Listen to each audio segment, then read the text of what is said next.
family? How goes it? How goes it? Let's see.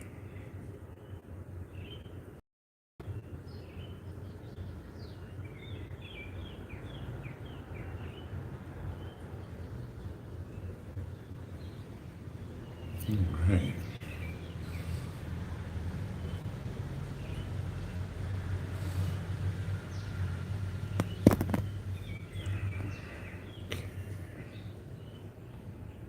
All right. How is everybody? How you guys doing this morning? This is definitely going to be one of the last kind of Q&A style lives.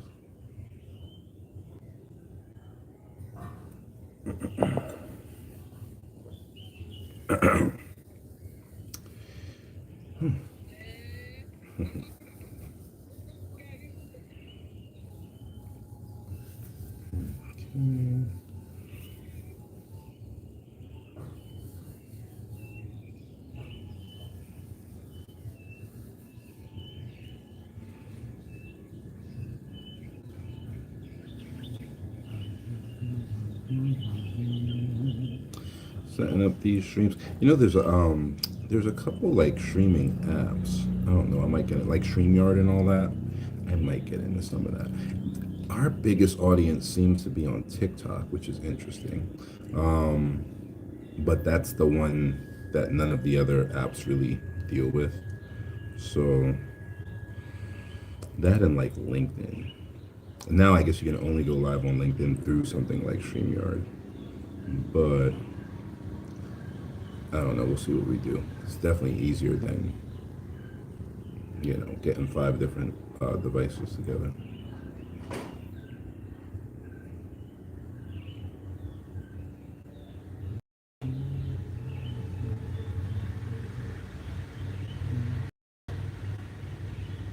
There we go. All right. We're live on everything.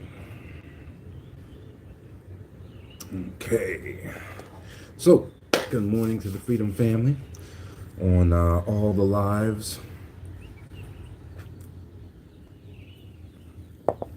Definitely getting closer and closer to the last Q&A style live like this, where we'll be switching to a YouTube style show.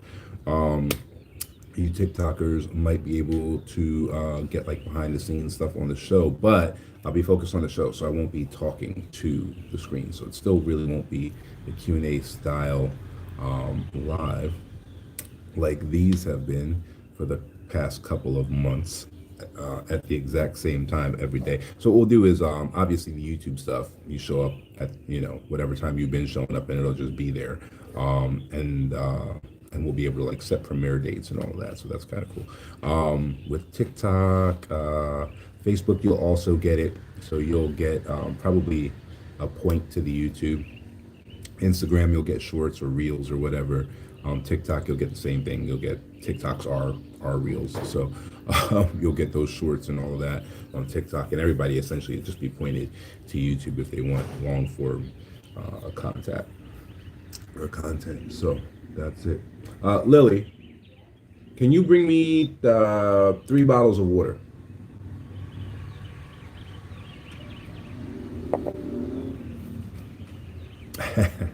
Yeah. You know what? That'll be one of the first shows.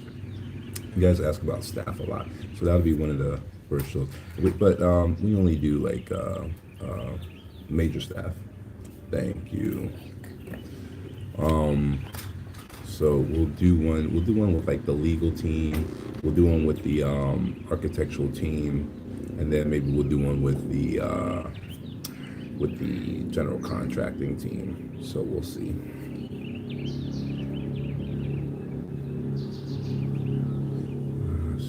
Yes.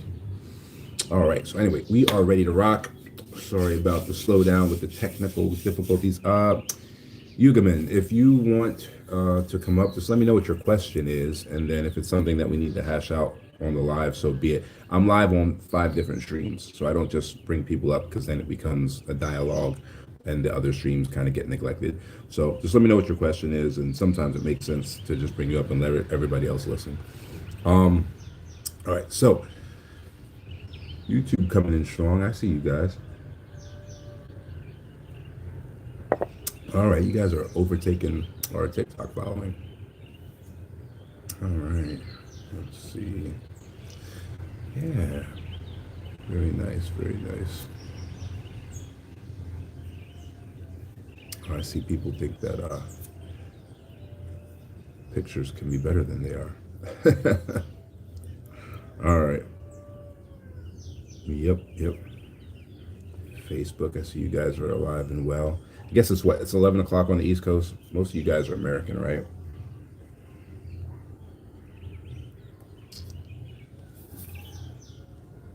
No, no, no. I don't need to know their name. That's fine. You can just say that your friend did business with us.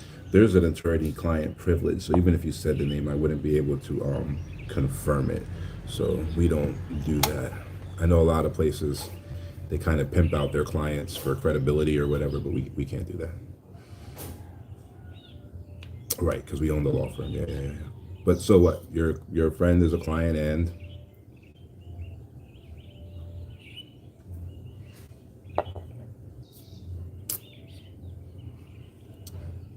she just got a package that allows her to quit her. Yes, yes, yes, yes, yes, yes.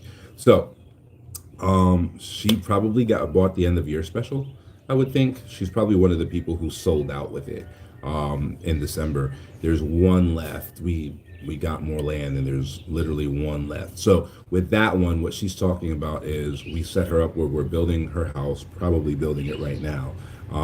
So we're building her house from the ground up. We got her a piece of land. We built her a trust fund and all of that. But the really special part of it is what you're talking about, where she gets a bond ladder, where when we buy those government bonds for her, those government bonds pay out monthly. And so she's getting paid out monthly an amount of money that would allow her to live without having to work again for the next 10 years, right? It's going to pay out for her for the next 10 years at a level that will sustain her lifestyle, right? So that was the big deal of the end of year special. And it sold out real quick the first time, and then it took us a while to get more land because it was during December. During December, Kenya kind of shuts down, right? So all of the big government officials that you need to sign off on things, like purchasing land and things of that nature, they go on vacation. So they're in Japan, they're in Hong Kong, they're in Dubai, like they're on, end of year, holidays, whatever that means to them, whether that means, Christmas or Thanksgiving or New Year's or like whatever it is that they, celebrate, they're gone. So in order to get a land transaction, if the registrar of lands is on holiday vacation, nobody's there to sign off on that transfer, right? So it was like sold out within a week when we first dropped it. And then we're like, crap, can we get more land and like keep it going? Or is it just done? Who got it, got it. Who didn't, didn't. And then, so we found the land, but then the registrar was out on Christmas vacation, right? So this is like standard, international, business stuff, right? Same thing happens in China. There's a huge end of year like holiday and it's like 6 weeks. But anyway, so it was like, all right, let's go ahead and get this done. And then once once the register came back, we were able to get that land process, and then we were able to open up 8 more plots. So now those are damn near gone.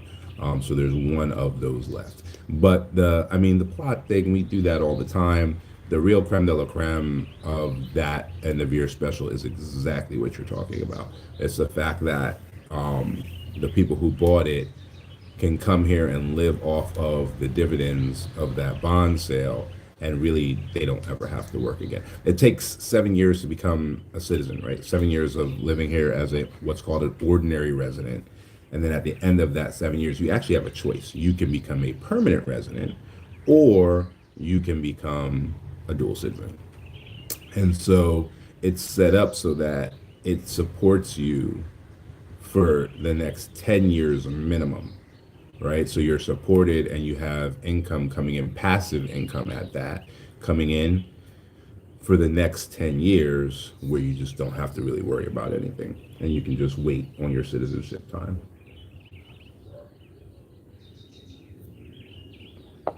You're killing me.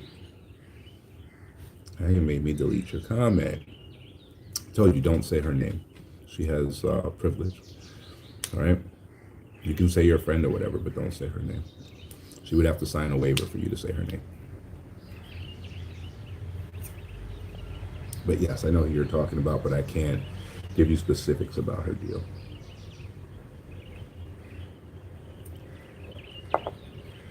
Yeah, it's different. It's different than these like I'm a relocation specialist or I'm a relocation coach. Like those people, they have no licensing, right?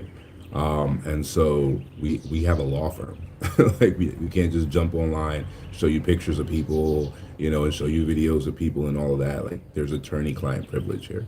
So we have a certain level of client that understands and respects their privacy, and that's why they're dealing with lawyers instead of, you know, random online coaches or whatever. Yeah. The same like social proof rules don't apply. So you'll see the people who are like trying to establish themselves, I guess, in the field or whatever, throwing out all this photos of everybody, name dropping, all of that stuff. It's because they're not professionals in the sense of that there's a client, privilege towards, because not always attorney-client privilege, right? CPAs have privilege as well. It's not attorney-client, you know what I mean? But a client privilege exists where you can't just go blabbing about who you've done what for, right?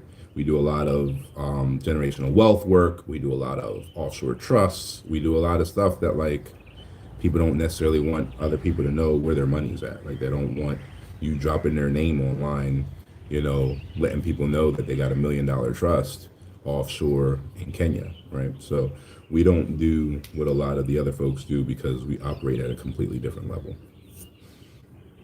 There are some people who do sign waivers and like they want to do interviews and they want to, and a lot of them they catch themselves like wanting to give back and like create social proof and all of that, for the people them. And so you'll see that, like especially on the YouTube side. You guys have met Tim. I think you guys have met Milka. You guys have met Dennis, I believe. So there's certain people who have signed releases, media releases. You might start meeting Agnes. So there's people who sign media releases where we can like put their stuff out there, but most folks who are building generational wealth and they're building generational wealth, offshore, or even people who just relocated. Some of them don't want their family to even know where they're at. The way that, their family created trauma, that allowed them to leave. Some of them, just don't care to have people know where they are and what they're doing. And that's their right. So, but yeah, for that, it does make things a little bit different for us than like your standard whatever, relocation, whatever.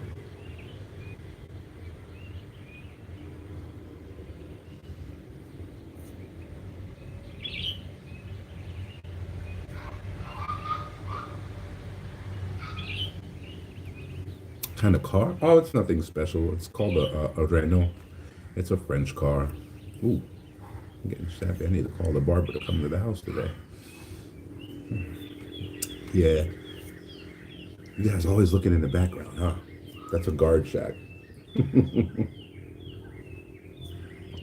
It's half guard shack, half DSQ. So that way the guard can live here.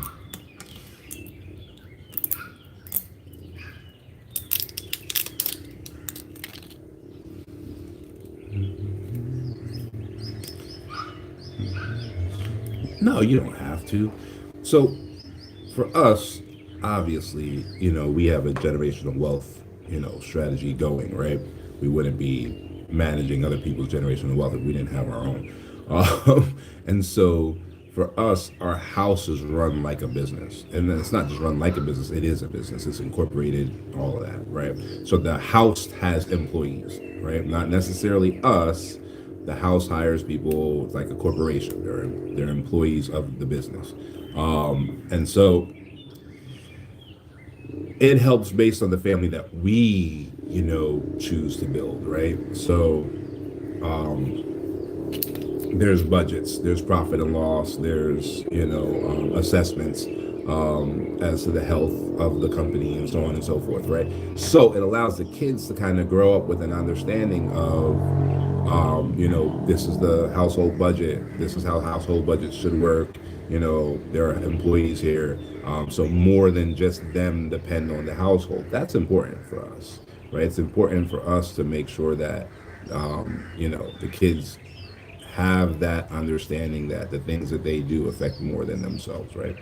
So the successes or failures of the household affect, multiple other families, right? So it's like 16 people, like depending on the household type of thing, right? And so all of that really, really matters. Obviously, there are some other things that can be done with that as far as tax planning is concerned, and things of that nature.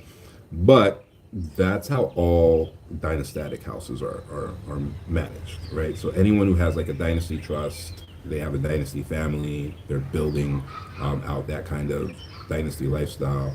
Their house is a business.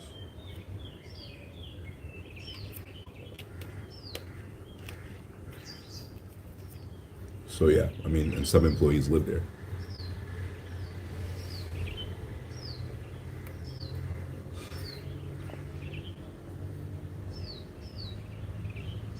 Hmm. Four. Right now, four of them live here. Yeah. What does that say?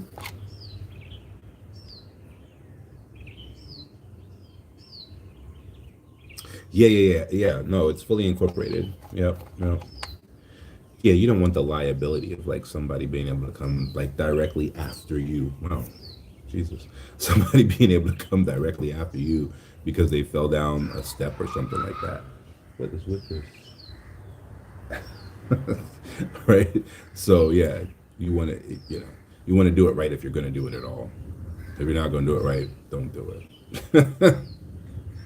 Doesn't make sense.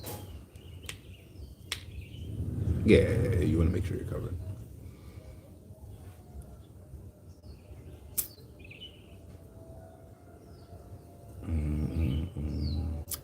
They're not the what?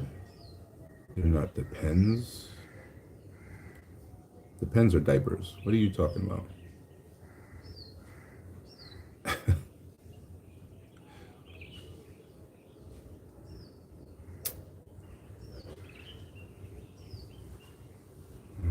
Yeah. No, you can do all of that, right? So your household can build credit.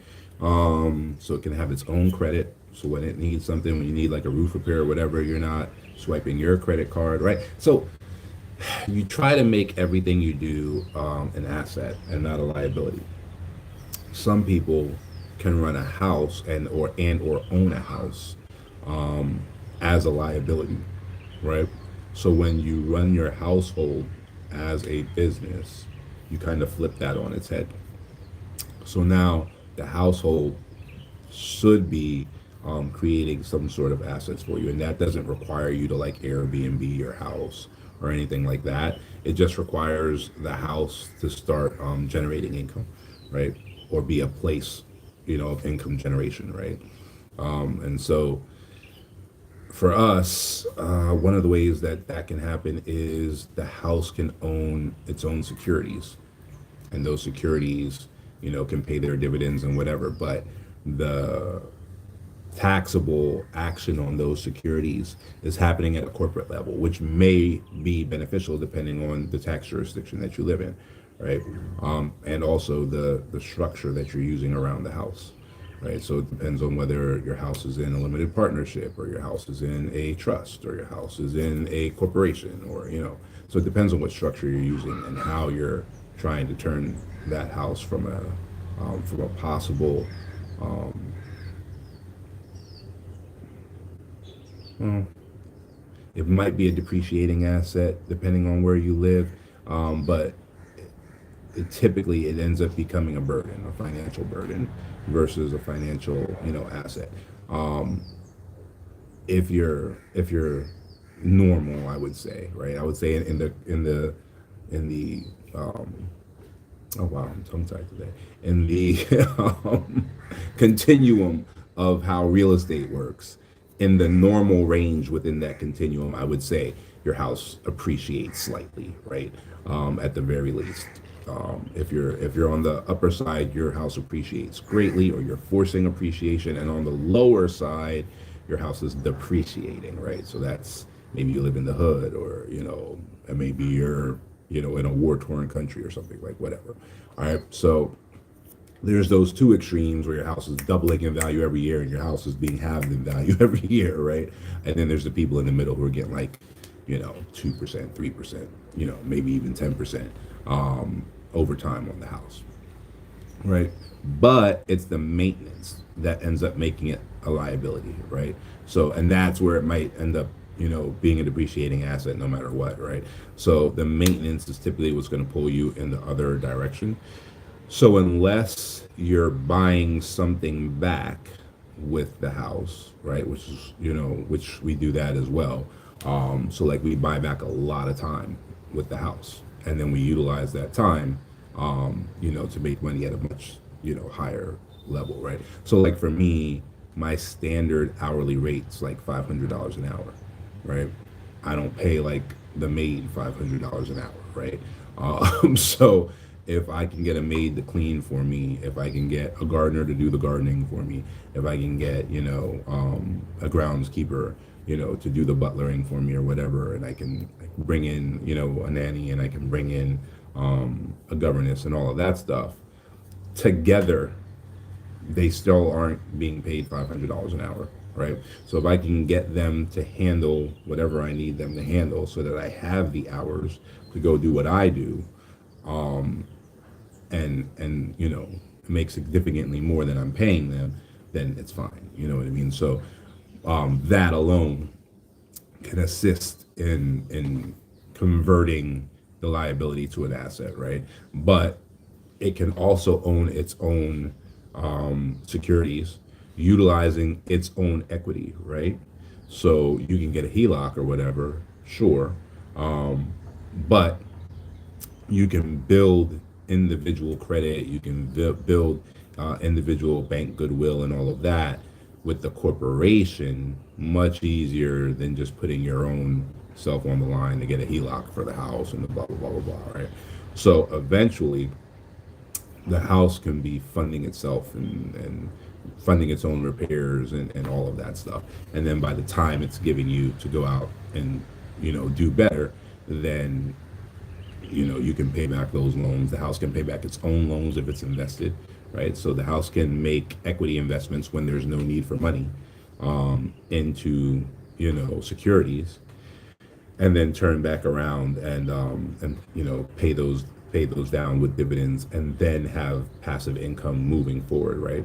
So our companies have their own passive income plans where they own treasury bonds, and they own special fund shares and stuff like that.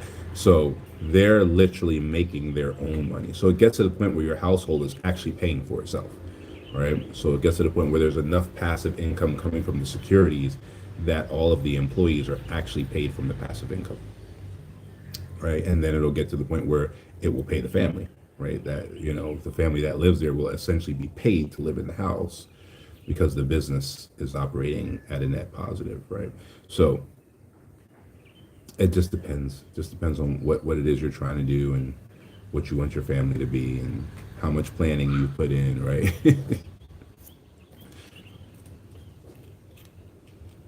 But you can tell, where people's mindsets are, and like where they are with business and with money and with all of that stuff, by their reaction, right? So if like people see my staff going back and forth behind me and stuff when I'm on these lives and all that, and they're like, oh, that's a lot of money that's just bad, but I'm not spending anything. That the house is paying for it, right? Because the household is at a level where it's making enough passive income where it pays for everything, right? And then possibly it pays us to live here, but you can see where people's mindsets are when they see that. They're like, oh, that's expensive, I'm not paying for that, because what happens is, and rightfully so, right? Everybody's point of view is valid to their life, right? To their life, right? But rightfully so, if all you know is, I work for $20 an hour, And so every hour of my life that I give up, I get $20. Okay, so I do 40 hours a week and I get $800, right? And then somebody is like, "Oh, hey, let's have a meeting." That meeting's going to cost you $1,000, right? In the person's head, whether they consciously think of it or not, it's, I'm going to give you a week of my life to talk to you, and they're repulsed by it. And again, by their mindset and through their lens, rightfully so, right? Like if somebody presented the meeting to you in that way, right? I want to take a week of your life. You're going to die a week earlier to have a meeting with me. You would be repulsed, right? But that's not objectively what money is. That's just the way they see money because that's the way they earn it, right? So they trade their life for money. They trade hours of their life at a time for money, right? And they call it a wage, right? Some people, they'll trade actual years because they'll be on salary, right? So their salary will say, okay, you're going to work for me for this year, and at the end of the year, I'm going to pay you $52,000 or whatever as a salary, right? So no matter how much you work, or in good situations, no matter how much you don't work, for this year of your life, I'm going to give you $52,000, right? So they trade life for money. And so their reaction to pricing is the amount of life they're losing, right? So you can really tell like where somebody is based on how they talk about what things cost and how they talk about what they think money is. And then, for certain things, certain mindsets just don't work for those things, right? Like if we're doing a passport portfolio asset protection trust, right? And somebody is still trading their life for money, they don't qualify for that kind of trust because there's no way they would have enough assets to require that kind of trust, right? They're more looking at like a generational wealth trust where maybe they can, give the education to the next generation and have a different mindset, about wealth and about how money works and all that stuff. And then hopefully they can put their kids in a position where they're not trading life for money, right? But if that's where they're at, there's no way that it makes sense for them to jump to a Mauritius asset protection trust. We're going to get 20 passports in the next 20 years, and it doesn't make sense. They don't even have the time to do it because they're still trading their life for money by the hour, right? So, there are kind of different levels based on mindset. And then, if the person has the right mindset, that's almost step one, where it's like, oh, okay, this person, they're thinking about money a different way because maybe they're paid a different way, right? So like tech folks, still job workers, right? Still working a job, but tech folks that tend to work at startups, they think about money differently. Why? Because part of their compensation is options. It's part of their compensation. It's not just hourly rate, it's options. So now they're not thinking, their mindset on money isn't, oh, I spend a week of my life or 40 hours of my life, I get, $20 an hour. So $800 is worth a week of my life. They're not seeing it that way anymore. Now they see money in terms of value, right? The more value I create, the more, money I have, and my value is converted into money. Right? So if they create value in that startup, those shares go up. They have an option to buy the shares at a lower rate. That's what an option is, right? So they don't actually own the shares, but they have an option to buy those shares that may be worth $1,000 a share now because they've added value, right? They got the option to buy it at the original price of $2 a share. So they can literally go to the bank and say, hey, listen, I have 100,000 options, right, for these shares of stock that are worth $1,000, but my option is $2. So there's $998 of equity at my disposal, right? And the bank will give them loans against their options. That's typically how the loan thing works. Like you get all these where TikTok people talking about people taking loans directly against their stock. That's actually not typically how it works. They typically take a loan against an option, so they don't even have the stock, right? So they take a loan against an option, and that way they're using the spread between the option price and the current price, to go ahead and figure out what the value is, and then they'll get 70 to 80% of that value, right? In a loan, which is, of course, is, tax exempt. And you can margin call that, right? And because of the way the options work, it means that you don't necessarily have to ever pay back that loan. You can allow the options to pay back that loan if you wish, right? And typically you can get more and more options, right, as you're working. So you see the difference in the way that their mind now sees money just because of the way that they're paid versus your hourly worker who's like, oh no, that's a week of my life. That's 80 hours right there. You're asking me for, 1 month worth of work. That's a month of my life is what this thing costs, right? And that's why the price of things give them so much anxiety, because they're literally trading their life for it. Whereas someone who's paid differently and understands money differently, right, is not having the same anxiety over pricing and the things that they want and what things cost and blah, blah, blah, blah, blah, because to them, all they have to do is add more value to the world, right? They add more value, and then they get a token of value, and the token of value is what we call money, right? And then they can trade that money for what they want, and if they need more money, they add more value, and they see, like, so that's where it is. Versus the person who's like, oh, I got to work more, I got to put in more hours, I got to transfer more hours of my life, I got to do overtime and get double the hours, and in order to get X, Y, and Z. So that mindset is creating stress that doesn't necessarily need to be there, but at the same time, they're not wrong, right? Just because, it is a mindset, that does not mean that the reality they're creating for themselves is wrong, right? It's a totality of the circumstances. So they're looking at the entire circumstances and building a worldview, which is an opinion of the world, right? Everyone's worldview is an opinion, which means that everyone's worldview is non-factual. It's not a fact, right? So everyone's worldview is correct for them. So they're not wrong. It's just that their worldview and their mindset won't allow them to see money in any different type of way. So the stress is like ridiculous. We've actually had folks that came and did, the program that you're talking about, where we set up their bond ladder and they didn't have to work anymore. And these folks were ill when they came. Like, one of their major concerns was, what's the healthcare like? What are the hospitals like? Blah, blah, blah, blah, blah. Can I use my VA medical there? Da, da, da, da, da. Which all the answers to that are yes. But that was like their main focus, because they were ill on their way here. And it was so crazy when they didn't have to worry about money anymore. Within months, they weren't ill anymore. Right. And like, I'm not talking about like, I don't know, somebody had some virus and no. Most of these people had autoimmune stuff, right? That just kind of came out of nowhere.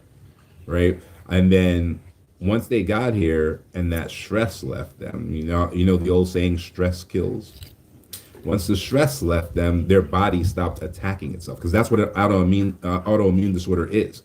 Your body is attacking itself. Your immune system is attacking itself. So once we got to that point where their main stress factor was removed, that was it. The autoimmune disorder disappeared, right? So it happens all the time. But yeah, stress kills. And if you're sitting around talking about, I got to trade my life, in order to buy things. Oh, my wife wants a purse. That's 2 weeks of my life to buy my wife a purse. Oh, there's a leak in the roof. How much is that going to? $10,000. That's 6 months of my life. If that's the way you're living, the stress is absurd, right? And I've been there. You know what I mean? It's not like I come from like a wealthy family or whatever. I've been there where I was trading hours of my life for money. And I remember being stuck in that thought process. So I get it. You know what I mean? Like that's why it's not. That's why I'm not poo-pooing those people. Like you know what I mean? Like I absolutely 100% get it. Right? I've every lower aspect of life I've experienced. Right? I've never been a billionaire, so I don't know what that's like. Um, but everything beneath that I've experienced from the bottom all the way up. So, I get it, and it hadn't been that long, you know what I mean? So it ain't been that long ago that I was homeless. It ain't been that long ago that I was, what I mean, minimum wage. It ain't been that long ago, that I got a first good job and all of that stuff. Like I've been through all of that, right? And all the mindsets that go with it, right? And the stress and the health and all of that goes with it as well. So I get it. It doesn't make a person bad just because they're stuck in that mindset or in that season. But there was also nobody like me around with any kind of options to get out of that. At least when I was coming up, there really wasn't a whole lot of internet either, right? Like my first foray into the internet was with what was it? IRC, which most of you have no idea what that is, right? Then came ICQ, and then after ICQ came what was it? MySpace, and then after MySpace came the Facebook, and then they rebranded and it just became Facebook, and then YouTube popped up right around it. So like, I've been around for a while. You know what I mean? Before this internet thing was around, and there really wasn't anybody saying much. Then the internet thing happened, and there were decent people out here, kind of doing what we're doing now. And then it became mainstream, and then you just got a bunch of jokers talking about everybody is an expert and manifest destiny and leading people astray. You know what I mean? And now that's what you got. So now I'm not even sure the internet's a net positive, quite frankly. That's uh, based on my own observations. But I was able to see all of those things kind of grow, and it was like if you wanted to change, you first had to realize there was another way, which that's something that not everybody gets the perspective on, to realize that there is another way to do things, and then you got to figure it out. The problem now is there's so many people giving horrible advice for a freaking ebook, right? You know, and essentially ripping people off for $5.99 at a time, small enough that they won't complain, you know what I mean? But if you push it enough, long enough, hard enough, it adds up. And so there's so many of those people out there that it's so hard to sift through the bullshit to get good information. I actually think it was better when you went to the library. You know what I mean? Like that's what I actually went to the law library, right? I got to a point where I was like, no, there's a way, and I got to figure it out. And there was a little bit of exposure on my dad's side because he was an engineer, but not in the sense that like, oh, engineer, so you do come from money. No, my dad was an engineer in a tier 2 country, right? And immigrated to the United States. And when he immigrated to the United States, his education wasn't respected. So he wasn't getting paid as like a way an engineer was, but he was definitely getting used by rich folks, you know what I mean, for the skills that he had that he couldn't, license in the United States. So, but because of that, because, he could design incredible houses and he built jet engines and, marine diesel engines by hand and customize them and all of that, rich people would use him, right? Like word got out, like there's this top level engineer, but he can't get licensed in the United States, so you can pay him bottom dollar and get all your stuff done, right? But that did give me a bit of exposure into what was going on with those people. So I knew there was another way, right? Because if he had to do a project where he was, like he built this glass house in Florida, the entire house was glass, ran off of hydro power, and this was back in the 80s, right? Late 80s. So he built this entire house of like plexiglass that completely ran off of hydroelectricity. And had water running through the walls of the entire house and spun turbines and solar panels back when nobody was talking about solar, right? So this is the kind of guy he was. But in order to do that, he had to live there for like 10, 11 months, right? And so I was there with him. And I suppose luckily they didn't segregate children. So whatever their children were doing, I think it was safer for them to allow me to do the same thing so that I didn't influence their children off the path that they set for themselves, right? Or set for their kids. But so I got to touch a little bit of how that cultural transmission is done in old money families, basically, right? And so that was helpful, in its own little way. So that let me know that there was something else out there. A lot of folks don't know that, right? And they have no real examples of that, right? Like a picture of freaking Elon Musk, on Entrepreneurship Weekly magazine or some nonsense like that isn't a real example. You know what I mean? For most people, if they found out tomorrow that Elon Musk was an AI avatar, they'd be like, oh. You know what I mean? Like they've never seen the guy, they've never been impacted by the guy, So it's not a real example. Just because you can point to somebody in a book, that's not a real example, right? The real example is the person who lives in your house, lives on your block, right? That's why people who dealt illegal substances were so impactful in a negative way in the neighborhoods back in the U.S. because you could see them. They were an example. You know what I mean? That guy who's selling whatever he's selling on the street corners, or in charge of the guys selling whatever they're selling on the street corners, he has a Land Rover. He has the biggest house in the neighborhood. His kids go to private school. They come out in their little uniform every morning and get into a limousine and get like I can see it, right? And so that's why, the kids in those neighborhoods leaned into that, right? There was still Forbes magazine back then. They could still see who the richest guy in the world was in a magazine panel back then, but it's not a real example. Real examples have to be close enough for you to touch them, right? And so, in a way, me being exposed to that definitely helped me to realize that there is another way, there is a better way. There were certain terms that even if I didn't understand them, after multiple bouts of this like live-in engineer stuff, right? Had to go stay there or else I'd be home alone, right? Allowed me to be familiar with certain words that would be passed around the breakfast table and the dinner table, and the governess was saying and stuff, whether I understood them or not, they became familiar, and allowed me to start researching and figuring out what's really going on in the world. So that's important. And it's the most important thing in the generational wealth work. And it's hard for you to teach somebody something that you don't know, which is why it makes all the sense in the world to have a generational wealth professional and then have that professional set up the education for the future generations to make sure that they can maintain and manage the wealth, right?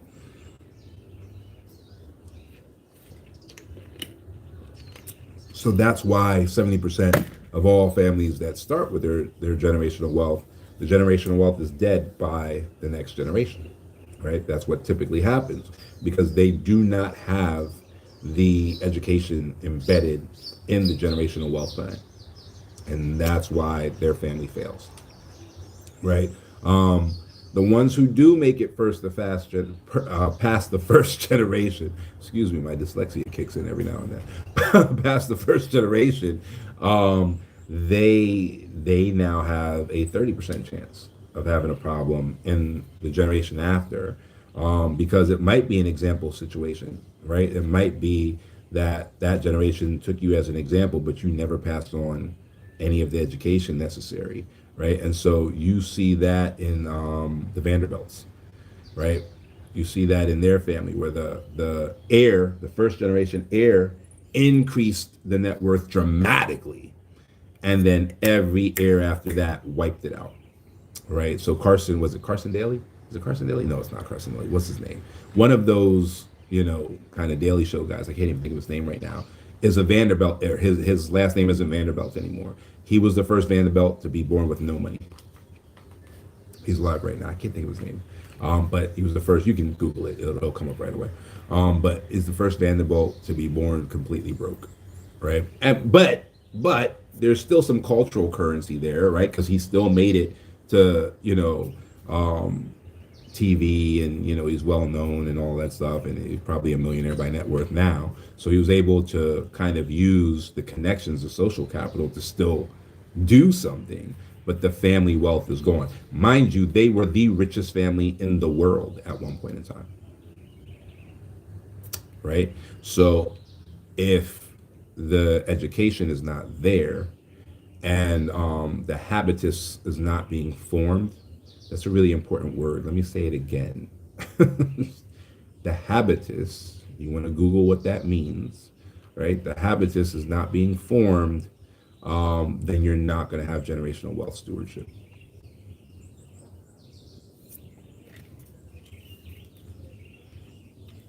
So the Vanderbilts are a really good example of that. You look at the, Rothschilds, and you get the exact opposite.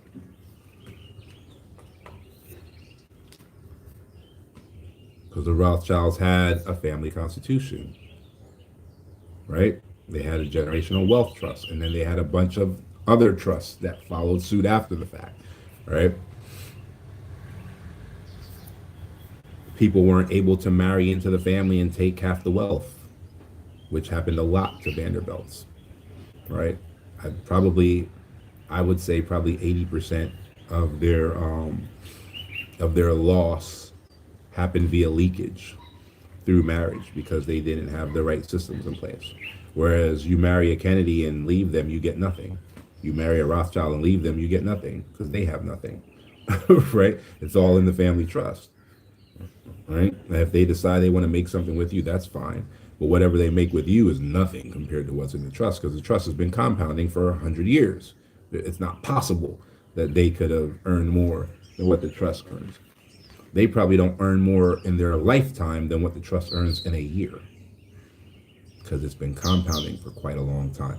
Time is the friend of wealth, right? Compounding is the friend of wealth. So when you do it the right way, you're essentially insulated from everything. You do it, and the money is the easy part, as the Vanderbilts learned, right? They were the richest family in the world, right? The money is the easy part. They didn't have the education, and now the family is essentially dead, right?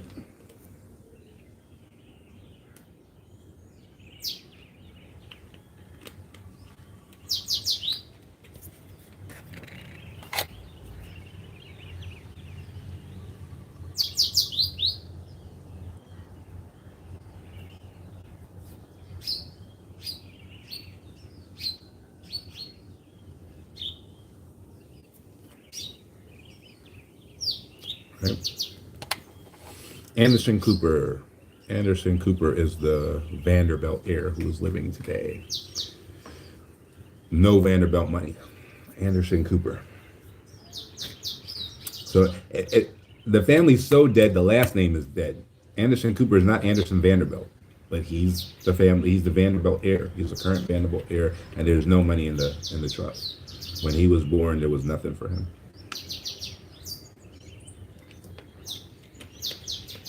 Right?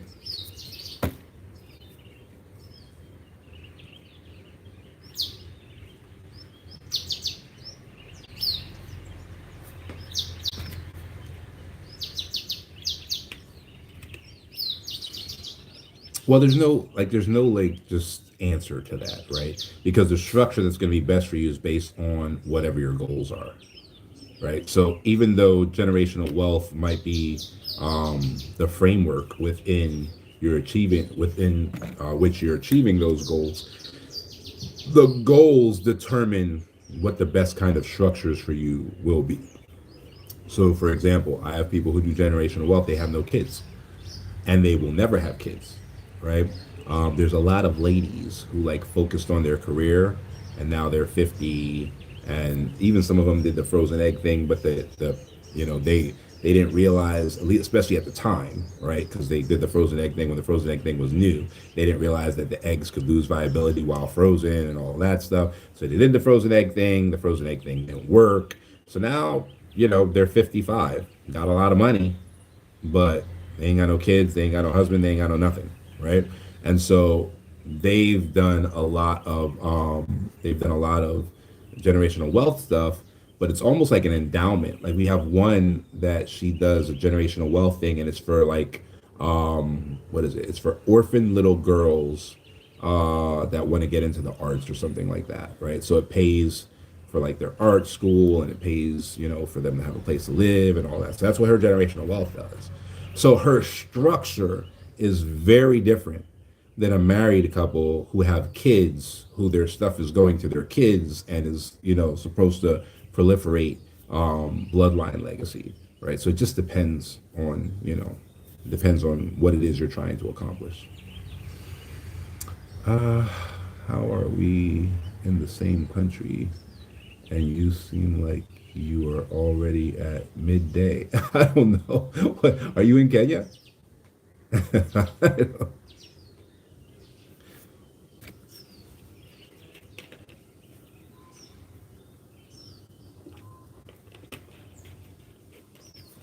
Yeah, I don't know. Kenya's cool like that. When we relocate people, they learn that Kenya kind of has every type of, not necessarily terrain, but weather, because the weather is built based on elevation, right? So, like Nairobi is a higher elevation than where I am in Diani.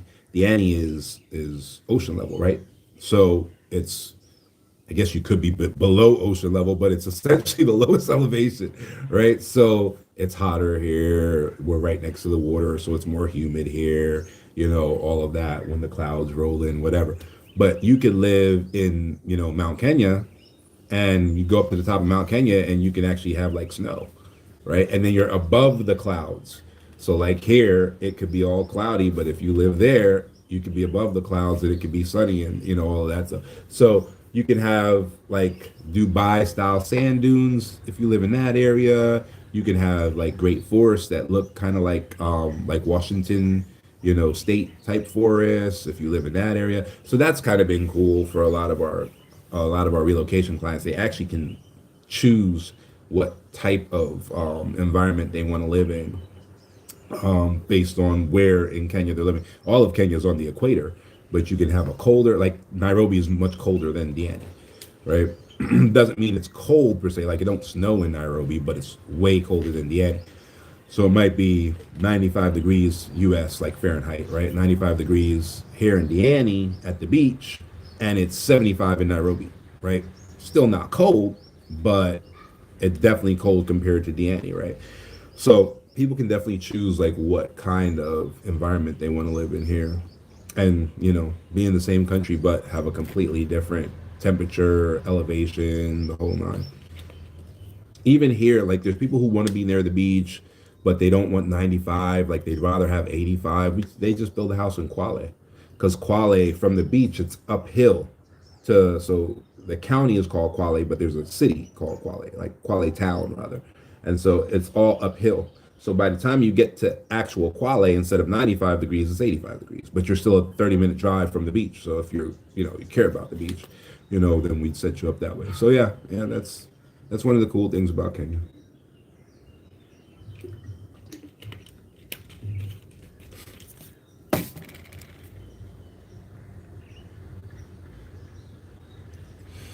Um, why would you put the asset protection trust in Kenya? Honestly curious. Oh, no, you don't. No, we don't do asset protection trust in Kenya. We do generational wealth trust in Kenya. Yeah, we don't do asset protection trust in Kenya. So if I didn't make that clear, thank you for asking that. We do all kinds of trusts, but we have different jurisdictions depending on what you want the trust to do. But asset protection trust. Now, our Kenyan trusts protect assets, but that's not what they're best at, right? Any trust can protect an asset, but that's not what they're best at. So the laws that we utilize and the specific type of trust that we utilize here is for generational wealth, because here there's a lot of tax incentives for the generational wealth trust. So it makes all the sense in the world to do a generational wealth trust here, especially if like you're not particularly rich or wealthy, and you're just going to do a generational wealth trust with like a couple grand, but you're going to let that compound for the next 30 years so that your grandkids can have a few $100,000 and like maybe go to college or whatever. This is a great jurisdiction for that. But if we have a client that comes in and like, look, I got 10 million in assets I need to protect, that we would do that in a different country. We wouldn't do that in Kenya. Good question though.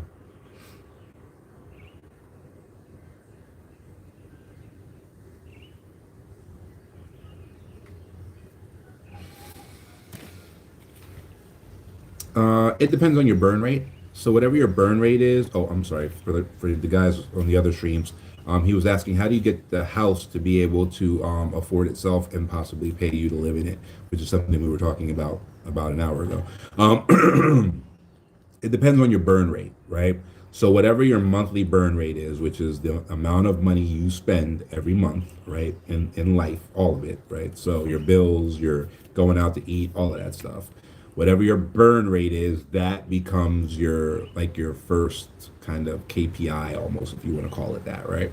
So that becomes the first level of achievement is like, okay, I gotta get my passive income to match my burn rate, right? Once the passive income matches the burn rate, the house is paying for itself, right? So, if you were like in the United States trying to do this, it would first take 2 years, 2 intentional years, because what you would have to do is you'd have to incorporate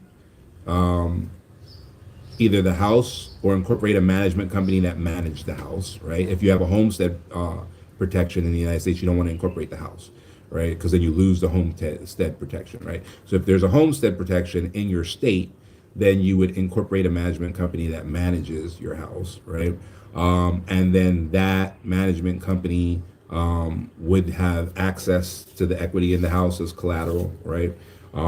Through whatever contract that was set up between the management company and the homeowner. And so what would end up happening would be you would build the corporate credit, but that takes a minimum of 2 years. For most people, it actually takes 5. A lot of people throw that 2 years thing out there on TikTok to make things sound great, but they've never built corporate credit themselves ever, right? It takes most people 5. If the people who get corporate credit in 2 years are typically like venture capital backed startups, because in order for you to really get corporate credit going in the United States in 2 years, you got to have a shit ton of money. Like you got to have enough money that you actually don't even need credit, right? And then you leverage that money into certain products with the bank, and that will build enough, credit in all the categories to give you a solid corporate credit score, which corporate credit only goes from 0 to 100, right? Your regular credit score, might go 850 and maybe even 900, whatever. But your corporate credit is 0 to 100, right? And there are things that make corporate credit grow that don't make personal credit grow. So you got to have that intentional period of, I'm going to build this corporate credit out. Then once you build the corporate credit out, your corporate credit can be used for there are low interest products that are used for specific things, right? Like margin loans, right? So a margin loan is a loan that is used for securities, right? So you would actually take out a loan to buy stock, and then the stock you're buying would actually be the collateral for the loan, right? And so if something goes wrong with the loan, then they do a margin call, right? And they get the money back that they loaned you to buy the stock, right? So what ends up happening is stock is risky, of course, blah, blah, blah, blah, blah. But there are other things that aren't as risky that you might be able to invest in. Like here, the bonds are providing more ROI than the S&P 500, right? Sometimes double the ROI of the S&P 500, right? And that's very low risk, right? So you can do a margin loan on something like that, where it's very, very, very low risk, end up paying back the margin loan with the ROI, right? Or what's called the coupon payments. And now you essentially bought a passive income asset for free, right? It wasn't your money. It was the asset you bought that paid it off, right? It was they're called coupon payments when it comes to bonds, but it was the interest, the ROI that was paid to you that paid back the loan, right? So you essentially improved the cash flow and improve the net worth of the household for free, right? So because remember, the collateral is the security, right? So whatever security you bought, that was the collateral. So the worst case situation was they take the security, right? So you lose the bonds if you default, but that would have been the worst case scenario. And of course, the credit hit, but so you're essentially getting money for free once you build that out, right? And so that's how, if you're using your household as a business, or if you're operating it as a business, that's how it gets to the point where it pays for itself, it pays for your staff, and it pays for you, right? So that's where, you hear a lot of our clients and all that talk about trust estates. There's a reason why savvy people are not just creating the trust, they're creating a trust estate, because that actual physical location will start generating income, right? It'll end up being like the home base for the entire family.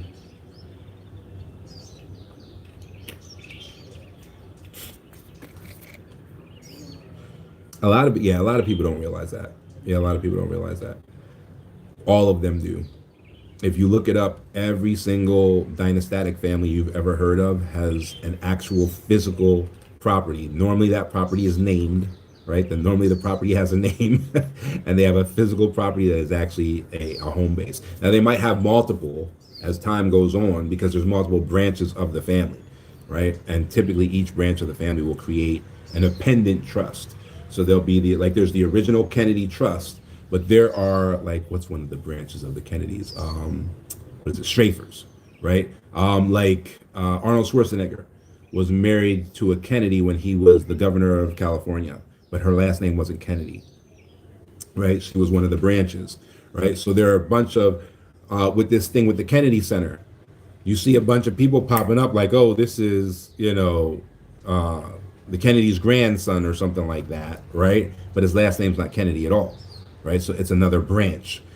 So that happens, and then what ends up happening when the branch takes place is a branch trust is created, and the branch trust becomes a beneficiary of that main trust. And then that branch trust handles whatever it needs to handle for everybody with that last name. But they're all still Kennedys. And so you end up having these, maybe that branch, there's probably a Schaefer residence somewhere, a trust estate somewhere that's their headquarters physically, right? And then there's the original Kennedy one. There was a bunch of Vanderbilt ones like we were talking about with Anderson Cooper, but the Vanderbilts lost all their money because they didn't put the proper education into their trust structure. So all of their buildings are gone, and they're all fabulous, but none of them are controlled by Vanderbilts anymore. And some of them have become the headquarters of their rival families that survived after they crashed. So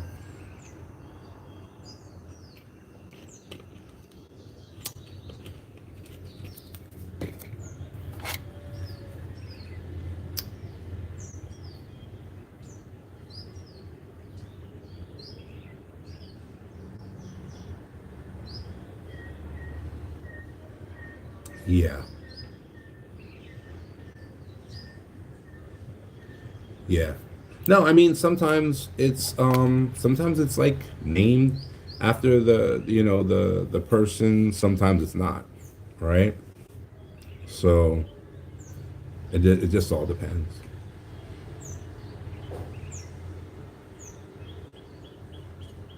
Yeah, no. So the Vanderbilt one was 1 West 57th Street. Yeah. And it was called the Cornelius Vanderbilt. Yeah, I think it was the Cornelius Vanderbilt. It might have been the Cornelius Vanderbilt too, but 1 West 57th. Yep. It's not a Vanderbilt place anymore. Yeah. Yeah, but it was really, really nice. It was the Petit Chateau. The Vanderbilt ones are historical sites. They had one in Hyde Park, you know what I mean? They had really, really nice places. Really nice trust estates, but they didn't have the education, so it all fell apart. Sucks. Their fall was so dramatic. That's why we talk about them so much, because they were literally the richest family in the world. It wasn't like they were just rich. They had more money than the U.S. Government at the time, right? They had more money than, I believe, the British government at the time. Like they were it. It just didn't. They did not pass on. Uh, they didn't pass on the habitus. That's what they really missed out on. They never passed on the habitus of a dynastic family. So they they had these things that were called Protestant work values, is what they call them, right? I don't think it has a whole lot to do with the religion, but that's just the name of it. So if you look it up, there's whole chapters of history devoted to it. But it's where the whole like pull yourself up by the bootstraps thing comes from, right? It's the mindset. What they did was, and it started in England, of course, but it's this thing where they attached your willingness to do labor to your like ability to like gain a reward in the afterlife or whatever, right? So there's this whole, like I said, you get into the history books and the sociology books and all that, about Protestant, work ethic and all that stuff. And you can go down that rabbit hole forever. But the issue becomes that sometimes you latch onto the wrong theories. And then because of that, you might be in a position where it doesn't bother you anymore because you already have the proper mindsets and you've already built the proper dispositions to kind of ride the storm. But the next generation suffer for it. So this happens when people try to like work it out for themselves. Like there are already blueprints that work. So there are people who try to like reinvent the wheel.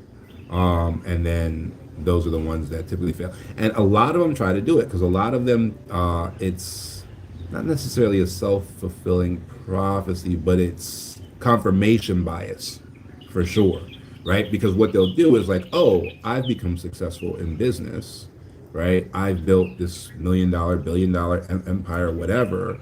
And so I must know how to do things other people don't know how to do, right? When I come up with an idea, it must be the right idea, even if other people say it's the wrong idea, right? And so that confirmation bias allows them to now decide they're going to reinvent the wheel on generational wealth. And then that's why 70% of all generational wealth families lose their wealth by the second generation.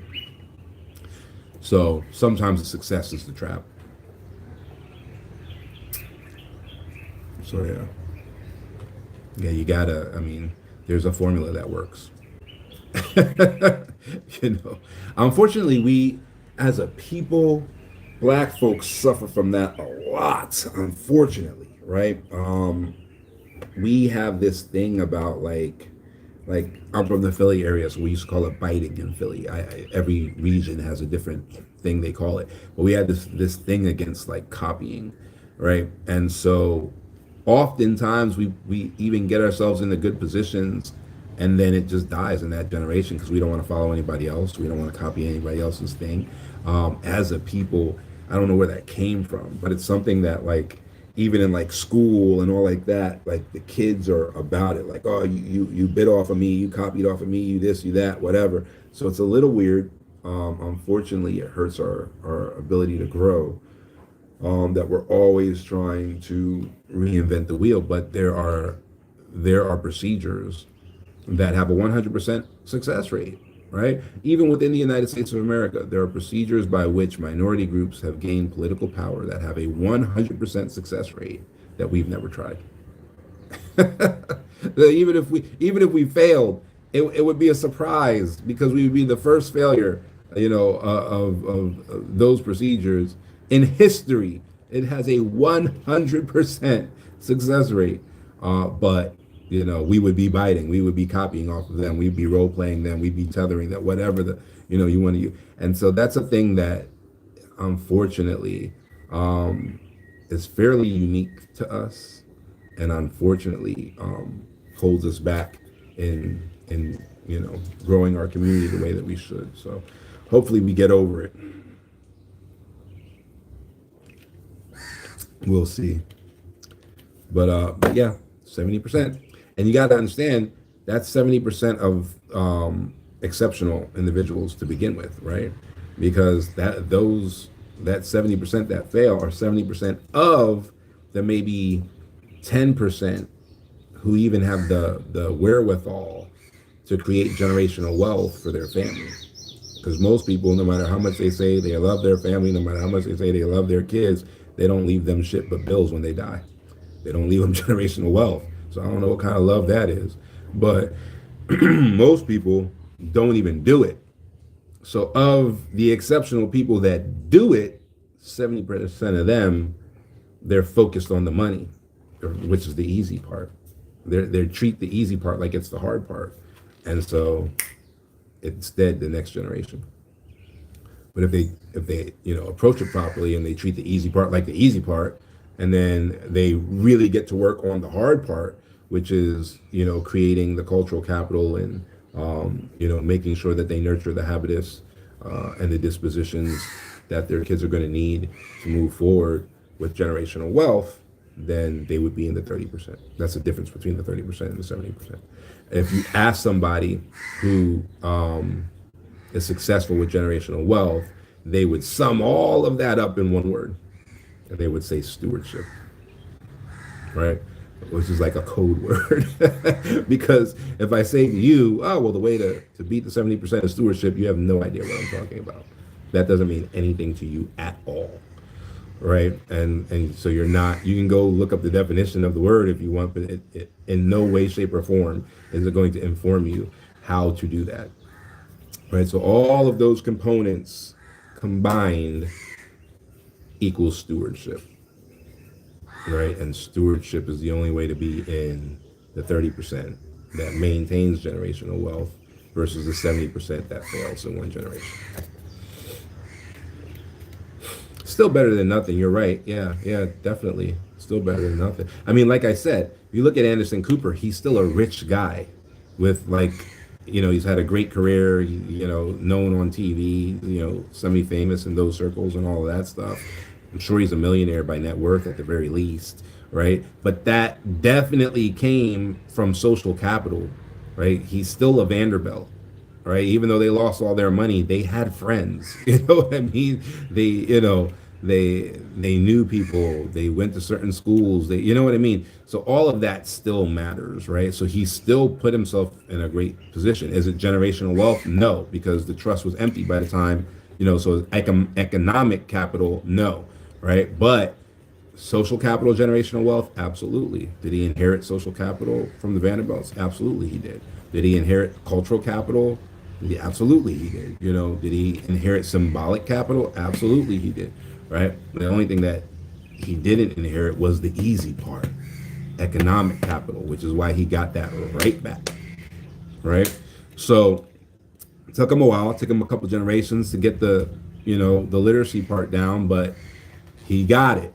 So, what I mean? So now it might be the Cooper family now. He might not, go back to using Vanderbilt because it's a bit of a stain, the way that they lost everything. But he's on his way back up because all those other, capitals were transmitted in some way, shape, or form.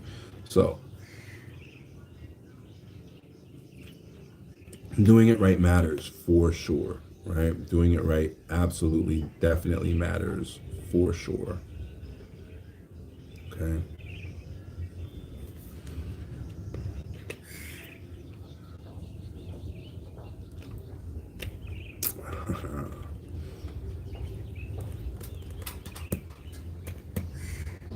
Good morning. How's it going? Good. Have a good one.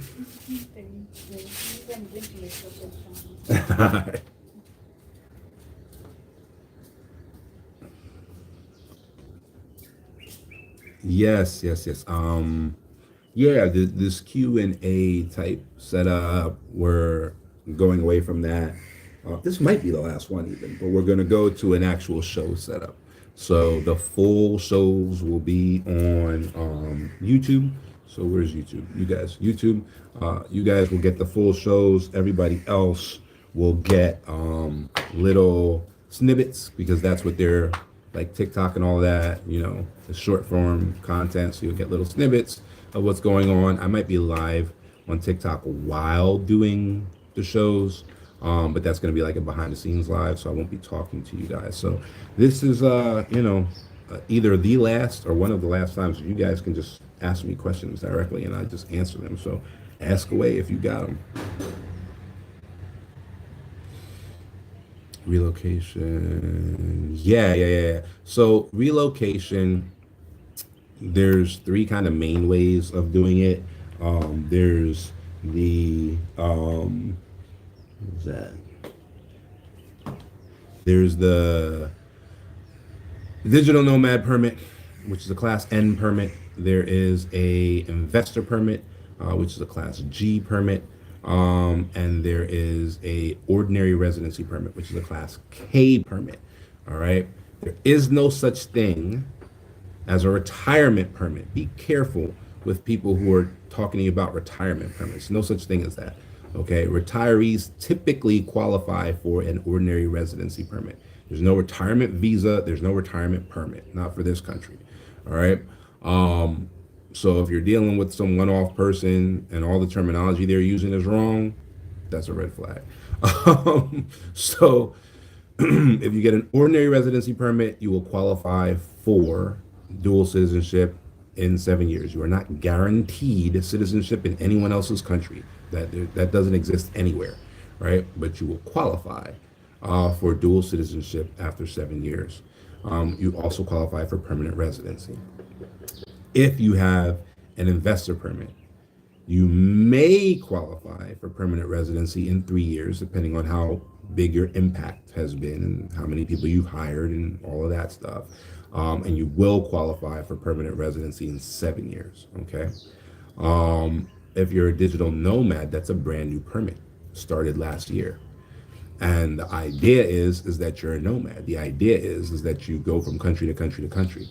So technically, you should be able to qualify for a permanent residency after 7 years, even as a digital nomad. However, whether or not the government will renew a digital nomad permit past 4 years is yet to be seen, because technically you're supposed to be a nomad.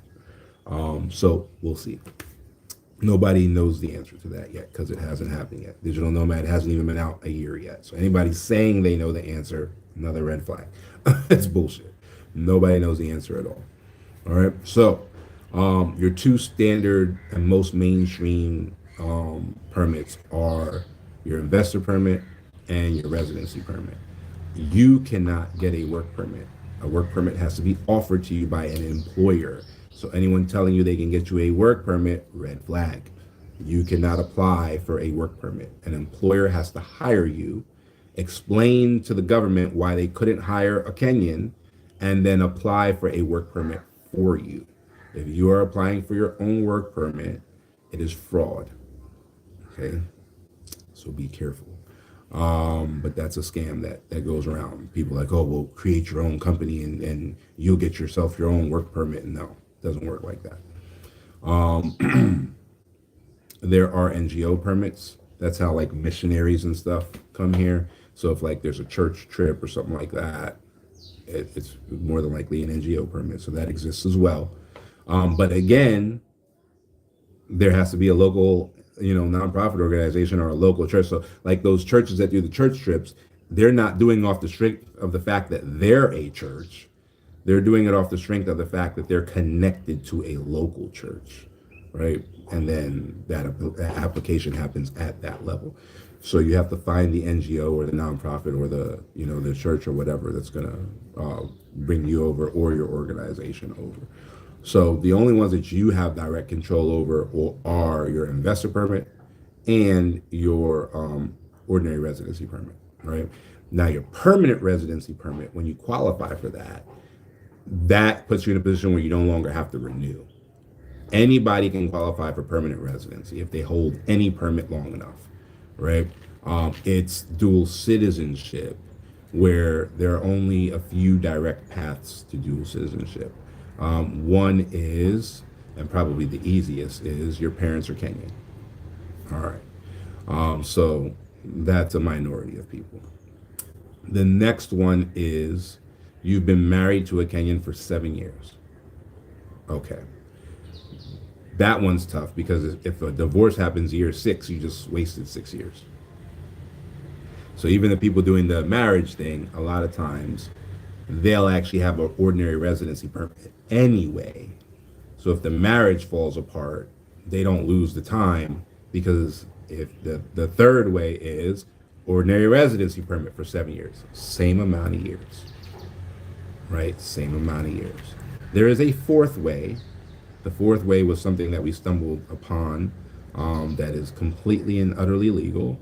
However, it is not obvious to anyone in Kenya, right? And it's not open to all peoples. So there is another way that's essentially only open to you based on the laws of your home country.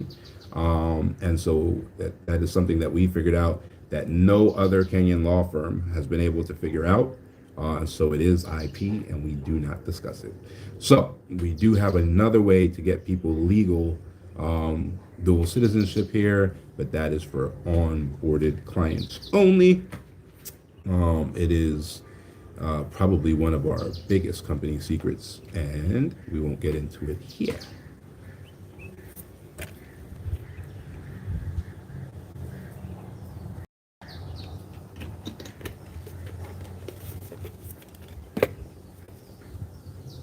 No, it's not that, and you don't ever want to do that. Anyone who says that like you can pay a bribe and get citizenship, run away from them. You will get arrested and deported.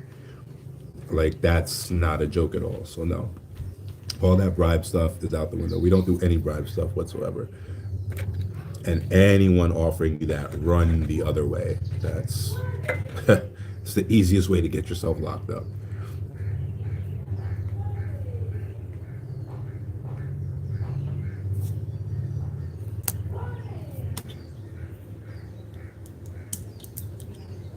You might know someone who did that. The problem is they have to look over their shoulder for the rest of their life because their status is bullshit. And at any point in time, the records can become digitized. At any point in time, there can be a review. And as soon as it comes out, it becomes a problem. So, as someone who has an entire law firm, in their organization, I do not recommend you dealing with anyone who claims that they can even do that.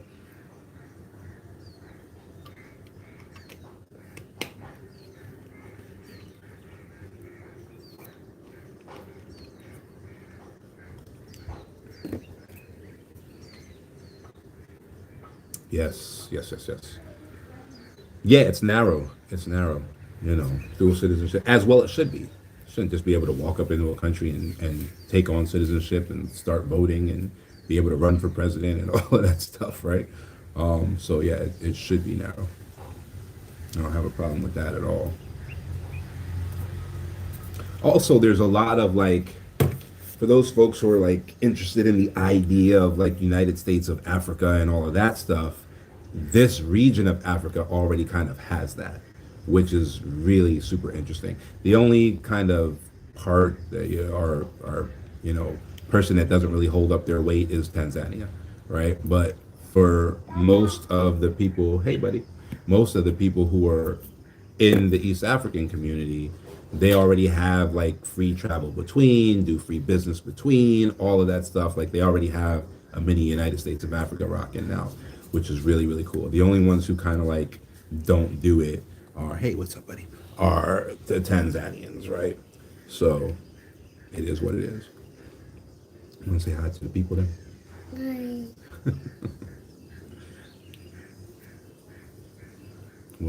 Okay, so for example, the Tanzanians had just passed a law recently where there are these 15 classes of business that foreigners are not allowed to engage in, which I have no problem with, right? And so what ended up happening was, though, they did not offer what's called a gratis, right, to the EAC, because the EAC is supposed to be free business across borders. So essentially they violated the treaty, right? Sound familiar? Sound like something that like the U.S. government did to Native Americans, right? So it rubs me the wrong way. Me approaching it as an American, it doesn't matter in that regard. But as a Kenyan, it does, kind of stink because obviously they can come to Kenya and do whatever they want here or in the other East African countries, but now they've made it so that Kenyans can't go there and engage in certain business and can't, so they're breaking up the harmony, which there's always one, right? So, so and then you look at the inverse of that. One of the cabinet secretaries in Kenya had recently announced that he was not going to be renewing the medical licenses of foreign doctors, right? He immediately said it does not apply to the East African doctors, right? So they maintain the treaty. Like if you're Ugandan, if you're Tanzanian, if you're whatever, you can still come back and forth because we have an agreement that we're supposed to have this kind of open borders East African community, right? So that's like the difference. I don't know why they act the way they act, but I don't know. I feel like they're probably going to get kicked out of the EAC if they keep that up. Because I think they're in both. They're in SADC and the EAC, which that's pretty weird even of itself. So I don't know. They're just the odd man out that is standing in the way of the unity of the region, unfortunately. But so it depends on where you go as well, right? But I definitely appreciate as somebody coming from the U.S. and knowing what oath breakers and treaty breakers, the impact that they have on history and on countries, and I'm sure the Native Americans could give you a whole diatribe on it. I don't like it when there's legitimate, positive traction and movement happening, and then there's this one group that stands out and can't keep their word and keeps breaking treaties and blah blah blah blah blah. So, not my cup of tea, but I digress. That's the answer to your question.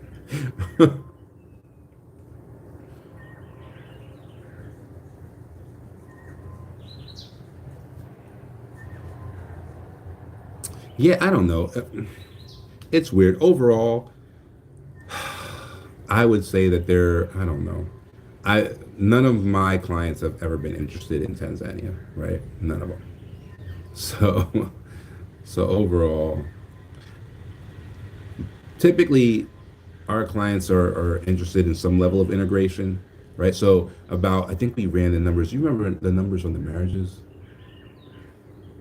79%. 79% of our single clients marry local people and have children with them, right? So like the type of people who do business with us are like cool with integration, right? They're not in little enclaves like the Europeans are, right? Like you go to Malindi and all the Italians live next to each other and they don't interact with the Kenyans. Like we don't do that, right? Or at least the people who resonate with what we do don't do that, based on our records and looking at what's happened over the last 15 years.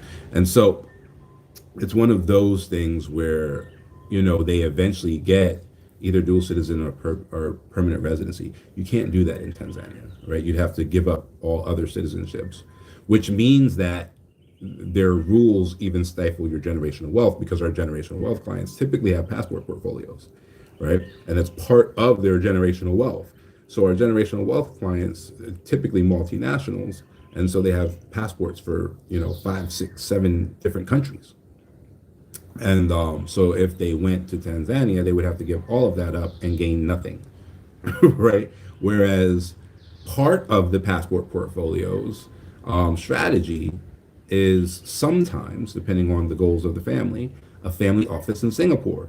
Well, Singapore gives you millions of dollars of incentives to do that, but Singapore also makes you give up all other citizenships, but they incentivize you to do it, right? They literally put money in your pocket to do it, right? And so those families, they turn around and they typically sacrifice a female member of the family to become a Singaporean and to run the family office out of Singapore, right? It's always a female because they have mandatory military service in Singapore.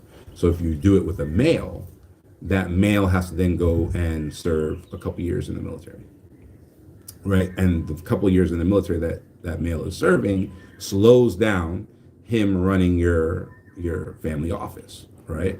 So, that's it.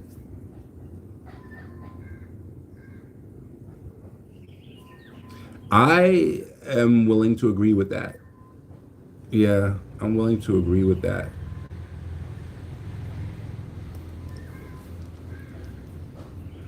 Yeah. And I don't want to make, the live about them, but, definitely willing to agree with that.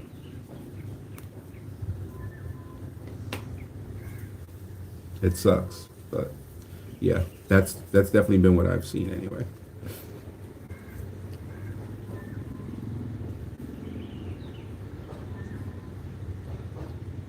Explain more about passport portfolios. Okay, so our generational wealth clients will typically get to a point where it makes sense for them to have access to capital markets as a citizen, right? So what ends up happening is they start, building a path to access the particular capital markets that they want to access as a citizen. And then whatever those governments say they require for someone to become a citizen, they meet those requirements, right? That is the easiest way to do a passport portfolio.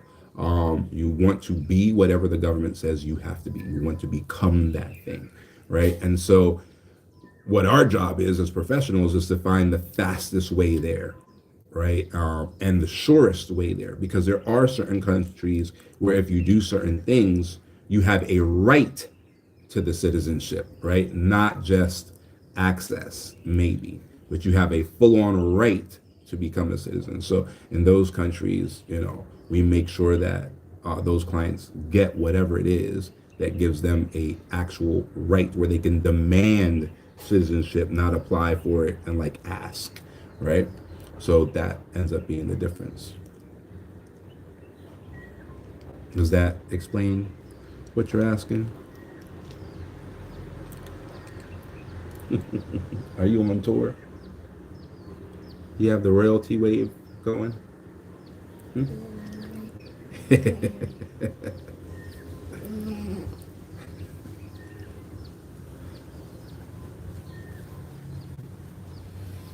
It's going to depend on, so we always work backwards, right? And so if you're dealing with somebody who's supposed to be helping you like dream build, you have some kind of like coach or something that's supposed to be helping you figure this stuff out. If they're not working backwards, fire them, right? You should be working from your goal. So whatever the goal is or whatever success looks like, which should be one of the first questions you are asked, what does success look like for you if we were to be successful?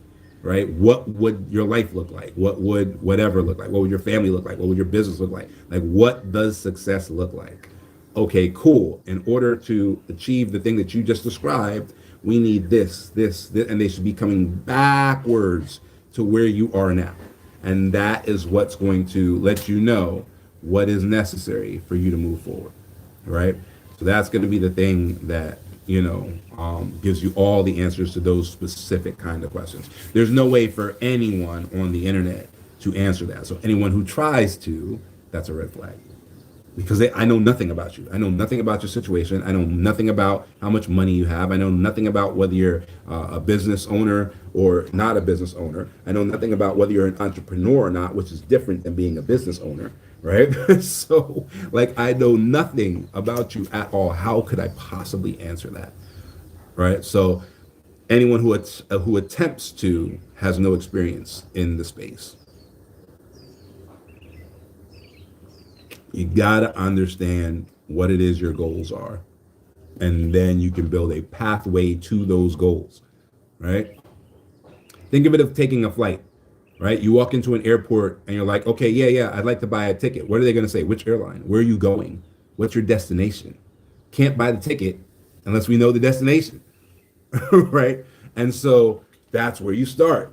The destination is Hong Kong. Oh, okay. Well, then you're going to take a flight from New York to Qatar, and then we get a new plane in Qatar, and Qatar to Hong Kong, and then you're there, right? Now we can map out your path, right?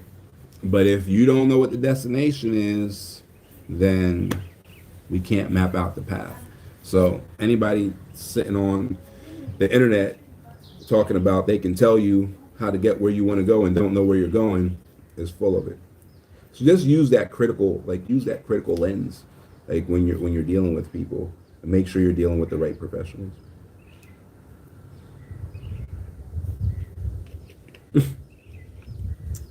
For us, we're very specialized, right? So if they're relocating to Kenya, then yes. If you're doing generational wealth, then yes, you know what I mean? But we're not generalized. So while I appreciate that, we're definitely not the best specialist for everybody. And our website is even designed that way. The specialist-esque website. So generalists, you go to their website, there's a ton of information that probably means nothing to you because they're generalists. You go to our website and it's instant assessment. And that assessment will tell you right then and there whether you even qualify to work with us or not, right? Because specialists do business differently, right? So what'll end up happening is you go to our website, the assessment's free. We don't charge anyone for the assessment because it doesn't make sense for us to charge you if we're not a good fit to begin with. So the assessment's free. Take the assessment. Boom. Yep, you're a great fit. Let's work together. You're not a great fit. Here's why. Somebody will send you an email and explain what you may need to do, to get to where you need to go, give you some value if we can, and that's okay. And that's the end of it, right? So it's different when you're dealing with specialists. It's very obvious too. Like after you start working with specialists, you tend not to do business with generalists ever again, essentially.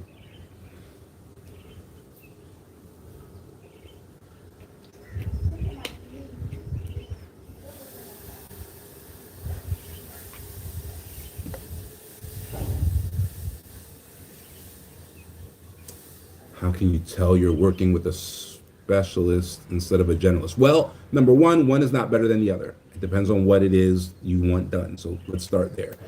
Specialists are not better than generalists. They're just different. Number two, specialists will tell you what to do. Generalists will do whatever you say, right? I give you really good examples of that. You go to Harvard. Is Harvard paying you to be there? Maybe if you have some kind of, a grant or something to go there, or a full ride scholarship or something like that, maybe you could say like, oh yeah, they're paying me because I got a scholarship, but that's still not really true, right? You can typically apply your scholarship anywhere, right? So for most of us, the answer is no. The answer is we are paying a lot of money because it's Harvard. We are paying to go there, right? So you're paying. Right? You're the customer, right? You're paying. So does that mean that you can walk into the Harvard professor's office and be like, listen, I'm going to tell you what to do because the customer's always right. And you're going to do what I say to because I'm your boss, buddy. Is that going to work? You're going to get kicked out of class. They don't care about your money. They're specialists. You're going to do what they tell you to do and you're going to pay them to do it, right? That's the way it works, right? So again, you go to the doctor's office. They say, hey, we're seeing something on this scan or we're seeing something on this blood test. You need to go to a cardiologist, a specialist, or you need to go to a neurosurgeon, a specialist, right? You get there and you say, oh, well, I was on Google last night and so I need a brain hemisphere separation surgery. I'm paying you. I'm the boss. You do what I say. Customer's always right. Is the brain surgeon going to be like, oh, okay, customer's always right, and cut your head open and do the surgery you said without running any tests, right? No, he's going to tell you what tests that you're going to do, and you're going to pay him for it, and then he's going to tell you what procedure is going to get done, and you're going to pay him for it, right? That's a specialist, right? So we all understand that. We all understand that when we go to the doctor, we're not going to tell the doctor what to do. He's going to tell us what's wrong. And when we all understand when we go to college, we're not going to tell the professor what to do. They're going to tell us, what to do, and we're going to pay them for it. That's how specialists work. We all understand that, right? We just didn't realize that there are specialists and generalists under that label. But we all understand that that's how that works, right? Same thing with the lawyer. If the lawyer says this is how we win the case, the lawyer's not going to do what you say do just because you say do it because you're paying them, right? The lawyer is going to give you the best chance at winning. And if they don't, they can be disbarred. That's the other thing with specialists. Is typically if they do what you tell them to do, and what you tell them to do is the wrong thing, there's a consequence for that, right? There's typically some kind of licensing consequence or some kind of legal consequence where it's like, no, it doesn't matter what they said. You should have known better because you're a specialist, right? Same thing with the CPA. You can't walk into a CPA and tell them to commit tax fraud because you're paying them, right? It doesn't work that way. You pay them and then they do what they're specialized in, and they do it the right way according to them because they're a specialist, right? So that's the difference. That's how you can tell whether you're with a specialist or not. If you're telling people to do something and they just do whatever you say, they're a generalist. And if you're telling people to do something, they're like, nope, that's not the way it works, which is why you hired me, because you don't know how it works. So this is how it works, and this is what we're going to do. Then you're probably dealing with a specialist. If you can threaten them with money, they're probably a generalist. If you threaten them with money and they're like, I don't need your money, they're probably a specialist, right? So those are your overreaching themes as to how you can tell you're dealing with a specialist or a generalist. Most of you have encountered that, like by moving to another place and trying to find a family doctor, and then you call whoever's website you like or whatever, advertisement you see in a phone book or whatever the case it is, and they pick up the phone. You're like, hey, I just moved here looking for a family doctor. And like, we're not accepting new clients we're not accepting new patients right now. That's a specialist, right? You couldn't bribe them to work with you just by giving them money. They have a limited amount of slots that they work with because they're trying to keep up a certain quality standard. And for that particular example, that standard might be enforced by law. It might be if you only have so many doctors, you can only have so many patients because you're supposed to spend so much time on each patient, right? So that's typically how specialists work. You've engaged with specialists before. You just weren't looking at them through that lens.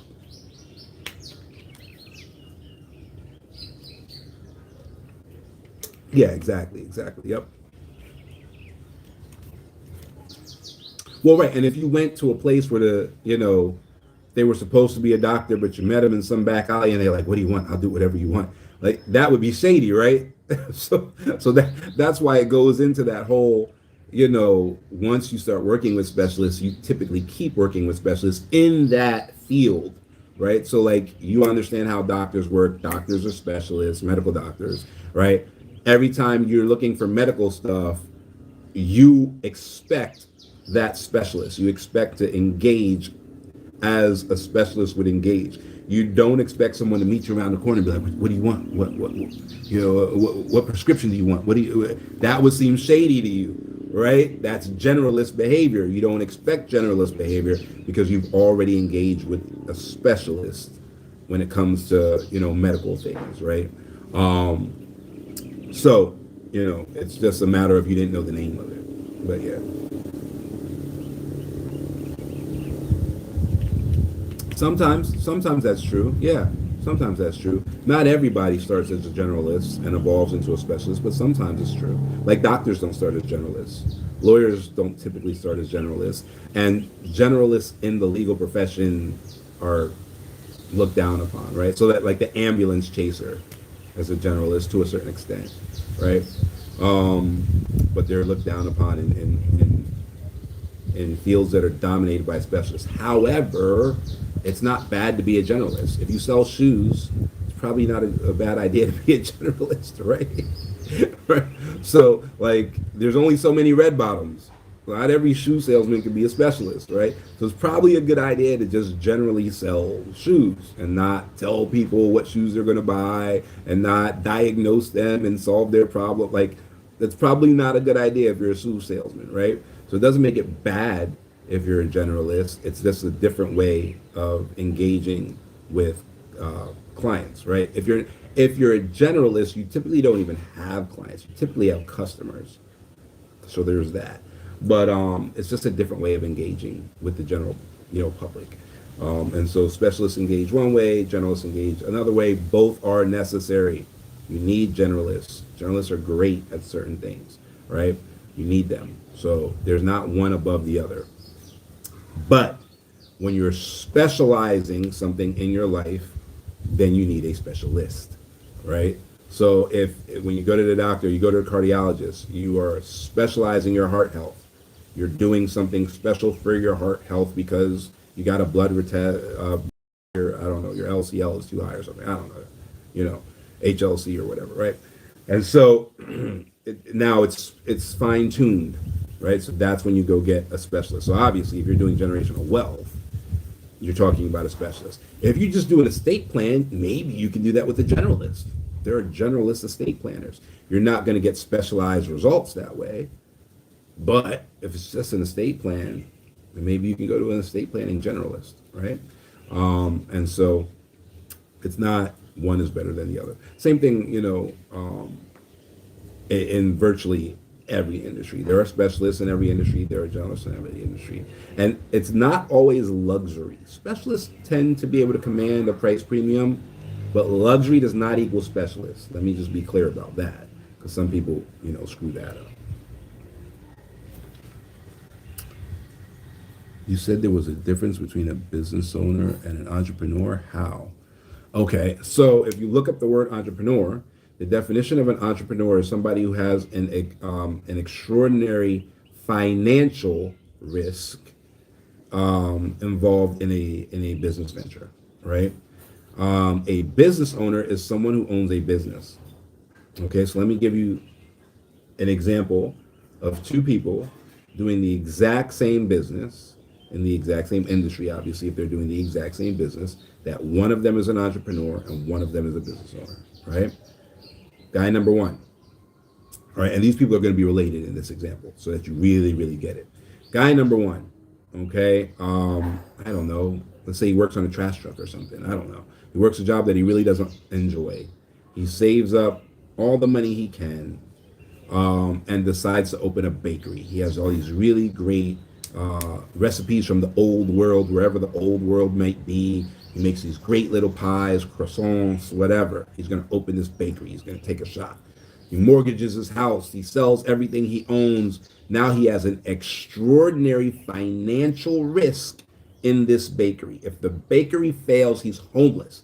He took out a second mortgage on his home. He did all of this stuff. If the bakery fails, he's homeless, right? He has an extraordinary financial risk, all right?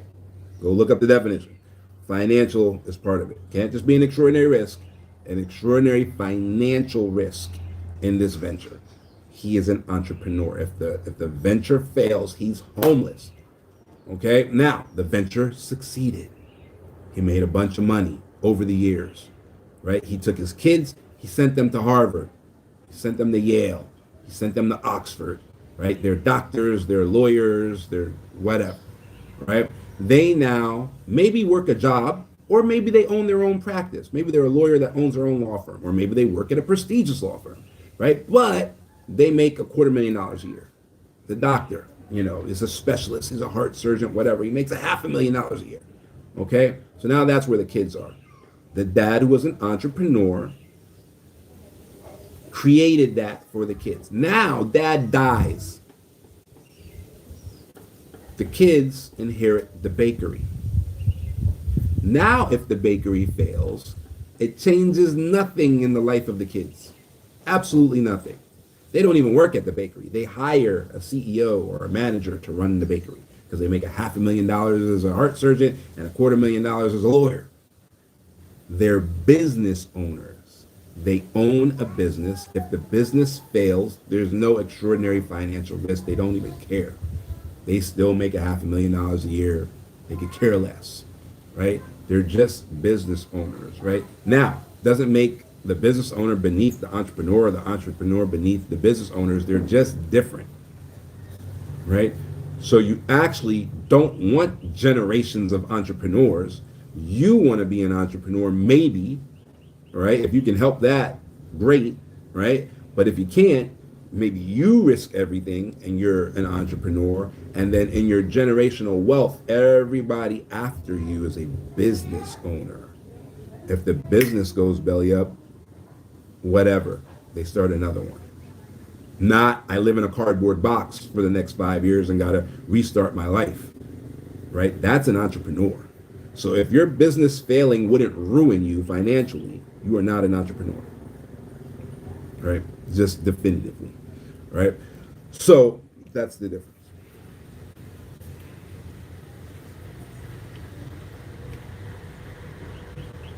I looked it up while you're talking. You're right. No one has ever explained that before. Thank you. You're welcome. Yeah, you're welcome. Yeah, a lot of people just, colloquially, we just use words to mean the same thing, even if they're not definitively the same thing. So, happens a lot.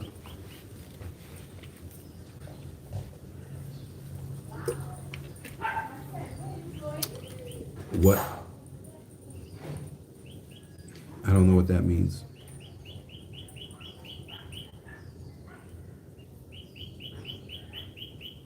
Are there any other? Sorry, text to speak. Oh, okay. All right. Are there any other really good examples of that? Yes. Growth versus scaling. People will be like, I'm scaling a business, I'm scaling a business. And then I'm like, oh, that's really, really cool. What's the business? And they'll name a business that is absurdly difficult to scale, right? And then we'll maybe have more of a conversation because I invest and I'm an investor. So that might be the process around why this conversation is even happening. And as we have more and more and more conversation, it becomes apparent that what they're doing is growing a business, not scaling a business, right? So what's the difference? When you scale something, okay, what's happening is you're increasing revenue without increasing costs, okay? What does that mean? How can you do that? Okay, I'll give you a really, really simple, hey, Ms. J, thank you for that. Really, really simple example and explain how that works, right? If you have a software firm, right? Let's say it's, I don't know, tax software, right? So it's the new best QuickBooks thing you've invented, right? Okay, great. And you charge, I don't know, $299 for the software. Now the software is made, right? You paid $100,000 to develop the software, maybe another $100,000 to deploy it, right? So $200,000 in, you're charging $299 a month or something like that, right? And so now, if you can increase the subscriptions, your money goes up, but you don't have to make more software. So the cost of fulfillment doesn't go up along with, right, the subscriptions. It might go up a little bit because you might have server costs and stuff like that. All right, fine. But it's not directly correlated with, your user base, right, or your sales, right? So as your sales goes up, your COGS doesn't go up with it, right? Your costs of goods sales doesn't go up with it, and they're not pegged, all right? So if your sales go up and your COGS aren't pegged to it, all right, then you're scaling. You're making more money, but your costs are staying close to the same, if not the same. That's scaling. If you're growing, you're making more sales, but in order to make the sales, your costs go up, and they're pegged, right? So for example, if what you're selling is a car, good night to you too. There's a price to building a car. Now you might get an economy of scale, so if you build enough, maybe you can make it cheaper. But there's a price for the steel, there's a price for the copper, there's a price for the rubber, there's a price to building the car. So if you sell one car, you make X amount of dollars and you have to pay X amount of dollars to make the car. All right. So in order to make more money, you sell more cars, but the more cars you sell, the more materials you have to buy. Right. That's growth. That's growing. It's not scaling. All right. So now your business is growing, but while your business is growing, your COGS is pegged to the growth of your sales.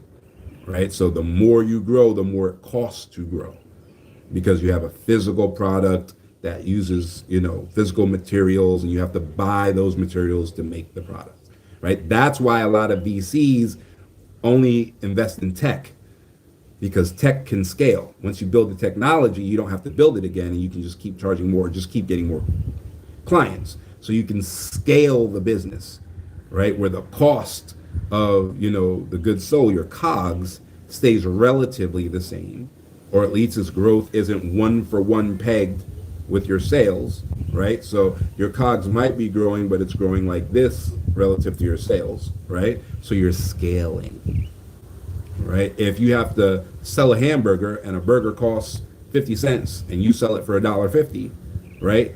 Each burger that you sell, you have to pay more to make. So those things, they grow together, right? And that's called growth. So that's another one of those situations where people will say, oh, I'm scaling a business, but they're really growing a business. And even sometimes people will say, oh, I'm growing, and they're actually scaling a business, right? So there are differences. Those differences kind of matter to investors. That you don't know the difference, then he may not invest with you because he's like, oh, wait a minute. This person doesn't actually know what they're doing. So those types of things could affect investments and stuff of that nature. So there's a lot of people who are like asking for investments, keep saying the same things in every pitch, and don't realize that they're actually turning off the investors by using the wrong terminology that's colloquially understood to be the same thing, even though it's not.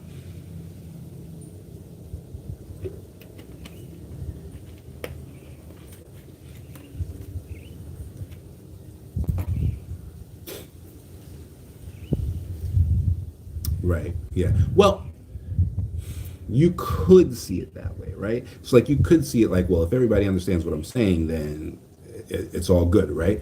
But in the true understanding of what it is also lies the formula to do it, right? So if you're using, growth instead of scaling, then that means that you might be using the wrong formula to grow, to scale. Because if you're trying to actually scale but you're saying growth, and all your Google searches and all even your questions of like business mentors, you're saying the wrong word, they might be giving you the wrong formula of how to do it, right? So you might be thinking that everybody understands you, but the higher up you go in the specialist chain, the less colloquial things are going to be and the more literal they're going to be, right? And so people might just be answering your question thinking that you know what you're talking about.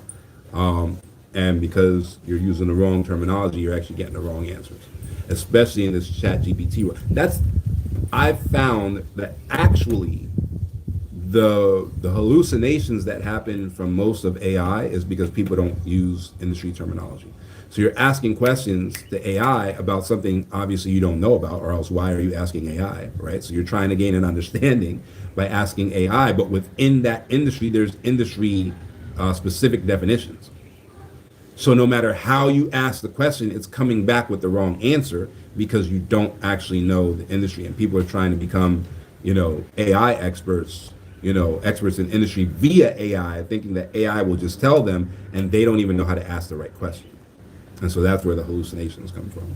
That's why everyone who comes to us with like this AI thing, it always falls apart on them because AI is leading them down the wrong path or telling them to ask the wrong questions, or and then there's like a disconnect because they don't even know what the hell to do. They don't know what to ask because they've been leaning on AI, and then what they never get what they want. We see that all the time. So when you're dealing with specialists, try not to do that because specialists will know how to guide you. Try not to send like the AI generated emails and all that because you'll ask all the wrong questions, and you may even give the specialist the opinion that you know something, and so they'll respond to you like they're not going to patronize you, right? So they'll respond to you from a position of like something, and then their response won't make sense to you because you actually don't know anything, and the AI wasn't even producing that email from a point of expertise in that industry, because there might be several points of expertise, right? So like think about a CPA.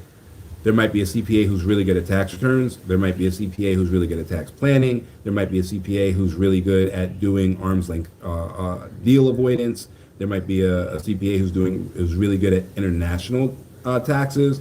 CPA who's really good at estate taxes. So you go into the AI and you're like, okay, you're my new CPA expert. I'm going to send an email to an accountant, and I want you to vet the accountant. That's not going to work, right? Because you don't have the specific knowledge to understand what's going on with the specialist underneath the umbrella of CPA, right? Versus just going to a specialist and being like, look, this is the outcome I want.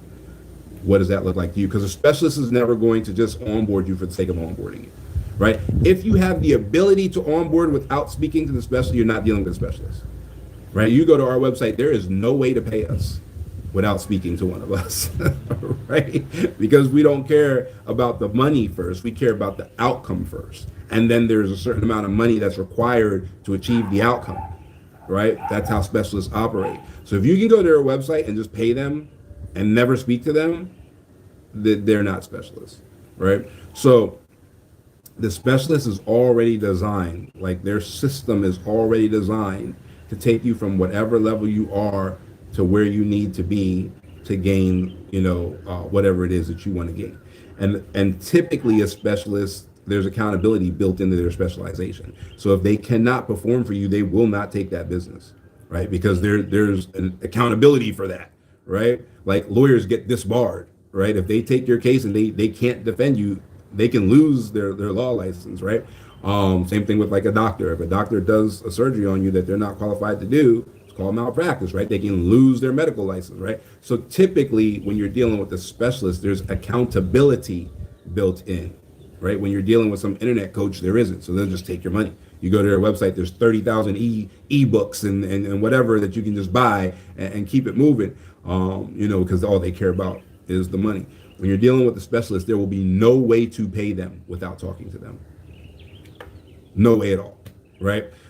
So the only thing that you might be able to pay for is a consultation, right? You'll compensate them for their time to consult with you, because you're going to get value from the consultation whether you move forward or not, because they're still a specialist and they're going to tell you all the right things during the consultation, right? So that's it. And typically there's screening there because they typically don't want to waste their time and they don't want to waste yours. And so there's typically even screening there where like you don't even get to the consultation. Like you can't, just go to my website and like immediately see a consultation, right? You can get to booking a consultation, from the website because there's an assessment. If you go through the assessment and it makes sense for us to even move to the next step, then, you'll be able to book a consultation. But it's not a shop. You can't just go there and throw money, to try and get something to happen. So that's just the difference. That's the difference between a specialist and a generalist.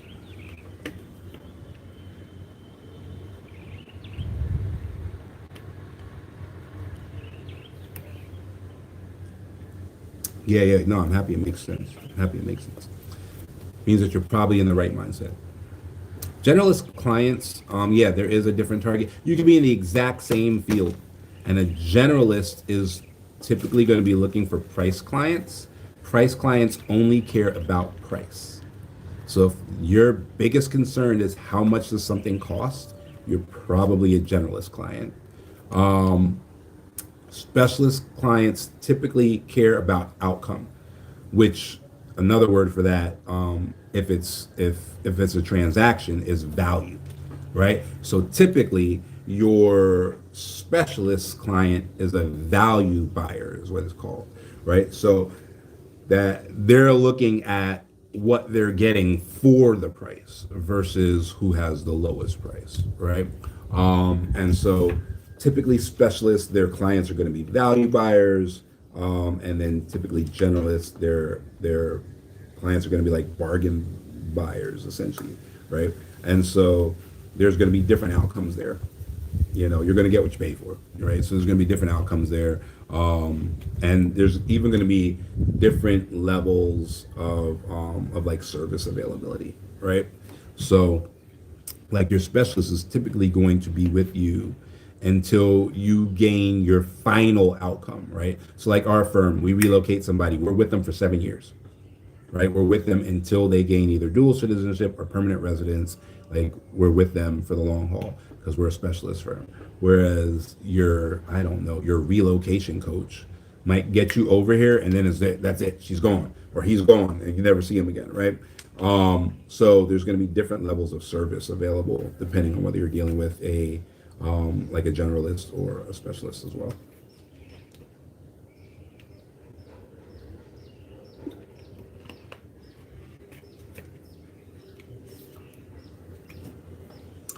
Typically, quite frankly, specialists normally use margin to solve problems, right? So it actually typically costs more to make sure that you get what you want, right? So if there's a problem, typically a specialist will use margin to solve the problem. That's how solid specialists use margin. They don't necessarily use margin to make more money. The way they make more money is by gaining more and more skill in the specialization to the point where there's never any problems anymore, right? So the emergency problem fund now can get absorbed as, as profit, extra profit margin. But typically what margin is there for is to solve problems, right? So there's enough money in the margin to solve any problem that might come up, right? So like my clients, when we're building them houses and stuff like that, you can go check our stuff, check our Better Business Bureau, check our, look us up. You'll see that we've never ever built a house. And those of you who have built a house, you know what I'm talking about. We've never built a house and come back with a change order, ever. Does that mean that magically we can construct houses that don't have change orders and don't have problems? No. It means that we pay for it out of our pocket using the margin, right? Things happen during construction. Prices change, tiles break, you need a new, piece of a roof, like whatever. Anyone who's built a house knows it ain't nobody scamming you. It ain't no that it's just the shit that happens during construction. Excuse my French, right? Because it happens all of the time, right? So if you're working with a specialist, they solve that with the margin. Now, what they should be trying to do internally is they should be getting that team trained up and getting that team specialized as well, and investing years into the people that they work with, right? To build really, really good specialization on the labor level, to where that gets smaller and smaller and smaller and smaller. And now maybe the margin can be reinvested again into that team and get that team better and da-da-da-da-da. But margin is used to solve problems. So the people who are coming back to you, oh, this thing happened, we need another $5,000. Oh, this happened, we need $10,000. Oh, all the windows, blah, blah, blah, blah, blah. We need this, we need that. Like we were building a house. We had installed all the lighting and all that stuff. We were ready to turn the house over, and lightning struck, blew every light bulb in the house. Fried some wire. So now we gotta go in, rewire the house, and then the problem wasn't even our problem. The problem was from the power company, because there was supposed to be a stop on the transformer, and they hadn't installed the stop, or they hadn't installed it properly. So every house on that part of the grid had the same problem, right? Did we call the homeowner and be like, hey, listen, it ain't got nothing to do with us? It's actually force majeure, right? If you know anything about contracts, in the contract, it says if lightning strikes, that is not our problem, right? And that's in our contract too. But we're specialists and we had margin. So what do? We took the margin that some people would put in their pocket as a profit margin, and we rewired the entire house and bought new lights for everything, and we installed our own stop break from where the pole enters the house. So there's a stop break that we installed on the outside of the house where the power comes into the house. And should that happen again, that stop break would break away. You know what I mean? And the electrician would come in and lock that break back in order to get power coming back into the house, but it wouldn't blow out the house again.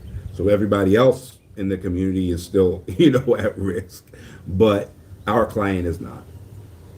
How did our client get that additional little benefit? Because they dealt with specialists who have margins that they don't just put in their pocket.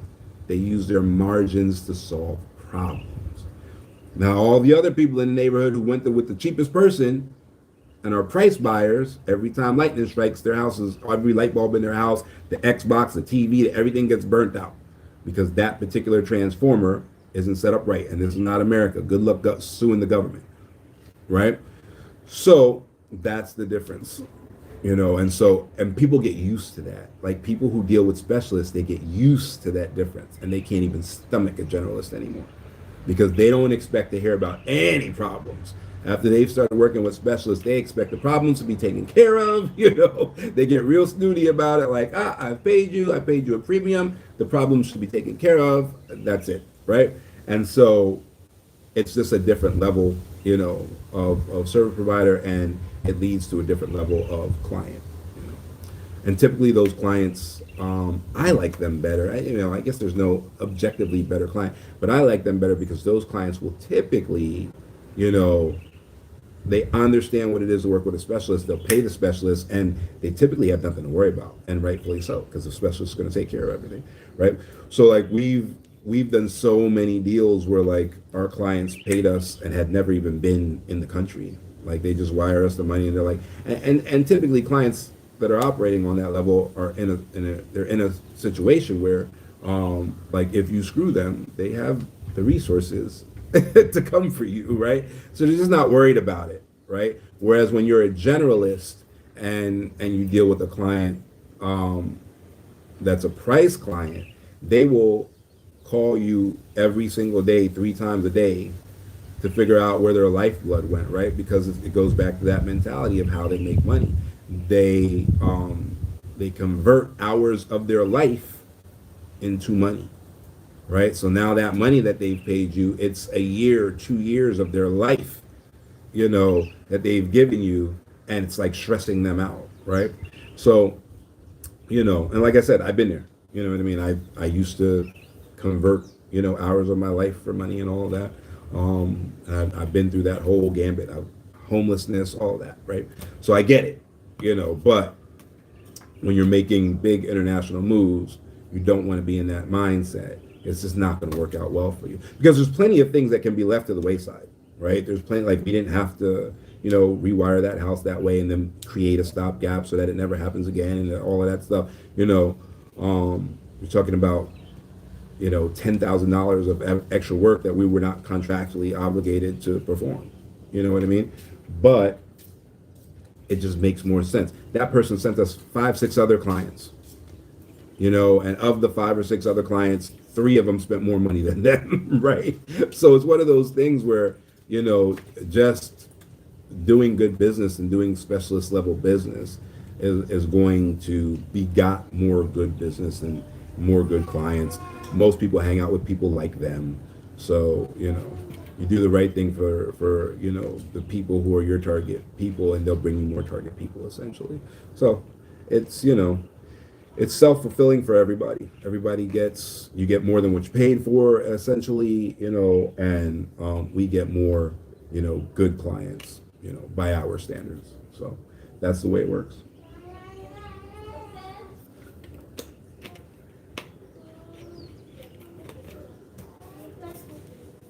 Do we have a referral program? Yes, we do have a referral program. We pay the same thing you would make as a real estate agent. We pay 6%.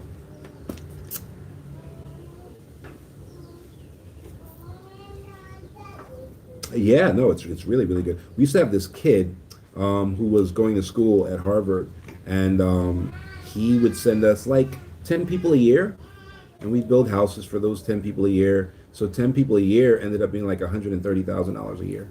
So he paid his way through Harvard, just referring us, like less than 1 a month on average, but by the end of the year, he sent us about 10 people a year. Make about $13,500 per referral, and you didn't have to do anything. A lot of our referral agents are realtors, because it's similar, like the client base is similar, but when you're a realtor, you have to go out and do all the open houses, and you have to do all the work and all that, spend your own money and all that. And this one, you just refer the person, and if they onboard, then you get paid. So you don't have to do any work. So a lot of realtors, it's like easy mode,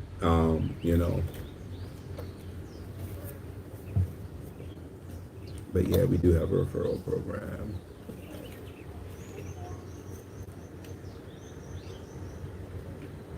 It's not, that's like the wrong frame. It's not, we don't have like quantity discounts. Um, but there is something called economies of scale, right? So because we're building like houses and we're using materials, we have been able to do like really, really good deals for people who are building more things, right? So like we'll have an entire family that'll move and they'll do like their own homestead. And so they have 6, 7, buildings on, 5 acres or something like that. And 10, 15 family members all moving in to this family compound. And excuse me, as long as they're willing to have the same materials, obviously they can paint like the inside of the house different colors, whatever. But as long as they're using like the same brick, the same roofing material, the same windows, the same maybe even the same like floor plan or whatever, the same tiles, blah blah blah blah blah. If they're willing to do that, then they can have an economy of scale. Because now when we go to our material vendors and we say, okay, yeah, we're buying tiles, but we're not buying one house worth of tiles. We're buying 7 houses worth of tiles. Then there's an economy of scale that kicks in. And so we pass that savings on to you guys. So, and then, with immigration, we can't do it. The immigration is based on government fees. But with house building and stuff like that, then we can do economies of scale.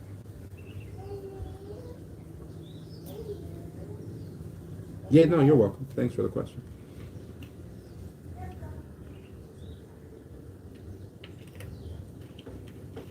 Any other questions? It's been 2 hours. We have been here for 2 hours and 16 minutes. 2 hours and 16 minutes. Any other questions on any of that?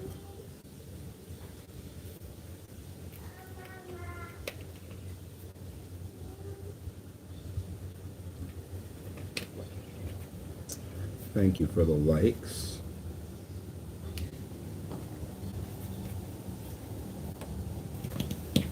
Thank you, Mac.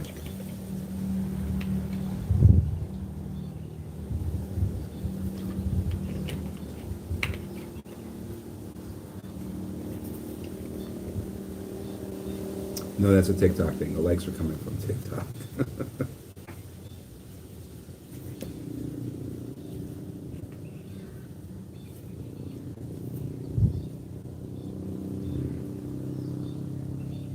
Yeah, the flying, but I think it rained last night. So the ants get wings after it rains, and then they fly all over the place. I think that's what happened.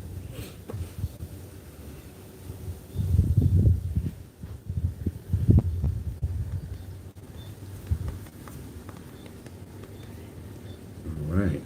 So we're good. No other questions on any of that. How much does it?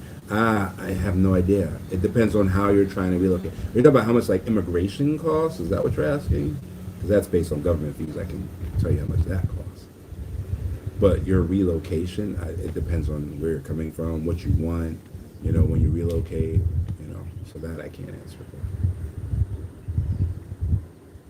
for. Immigration costs? Yeah, it depends on the permit. So, for example, a maximum ordinary residency permit would be 3 years. The government issuance fee per year is 250,000 local currency. So for a 3-year max permit, it's roughly $6,000 in just issuance fees to the government. That does not include your application fee. That does not include legal fees. That does not include your surety bond, which the government requires you to have. That, you know what I mean? So there's a bunch of other stuff on top of that. So your max permit for a Class K would be somewhere in the neighborhood of like 12,000 with the legal fees and there's a bunch of extra things that we do once you get here. So your foreigner certificate stuff and your biometric scans and all of that stuff are in there, and you have a lawyer with you when you go to immigration to get your endorsements and all of that. Because some people will report that people will try to shake them down, or people will start asking them questions to get them tripped up because the immigration officer can invalidate your permit. So you can go through all of that and pay everything, same as the United States. You can go to all of that, pay everything, and get like a visa to come to the United States. And then when you're entering the country, the guy who's like getting ready to stamp your visa, he's asking you questions. You say the wrong thing. Oh, I'm rejecting your visa and I'm sending you back, even though you paid all the money and you cleared all the hurdles. That visa does not actually guarantee you entry into the country. The immigration officer does, right? And so our lawyers are there with you, so that there's a rate that has to be paid for that and all of that. So yeah, when it's all said and done, it's about 12 grand for a max permit.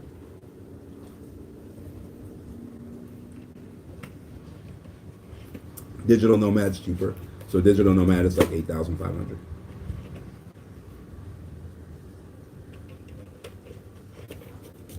But obviously that's your immigration. That's not, you know what I mean? So like, for example, our end of year special that I can give you a price on because it's a capped special, right? There's only one left though, so you know, if you want it, fine, but don't assume this is the price, you know, for you. But our end of year special includes a 1,700 square foot home, land, a trust fund, a bond ladder, which gives you passive income enough to live off of for the next 10 years, right?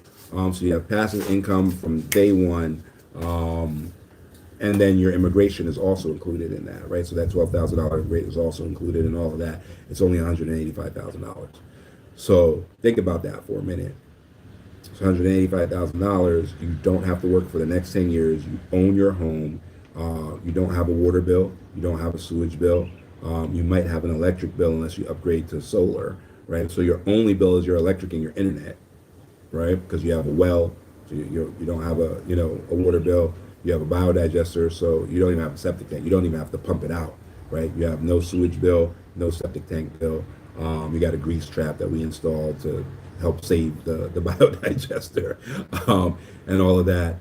And so you have a brand new house, built for you. You own your land. You have a trust fund that owns this bond ladder that's paying you every month at least 50,000 local currency, which is fine because you own your house. If you were paying rent, that wouldn't be enough.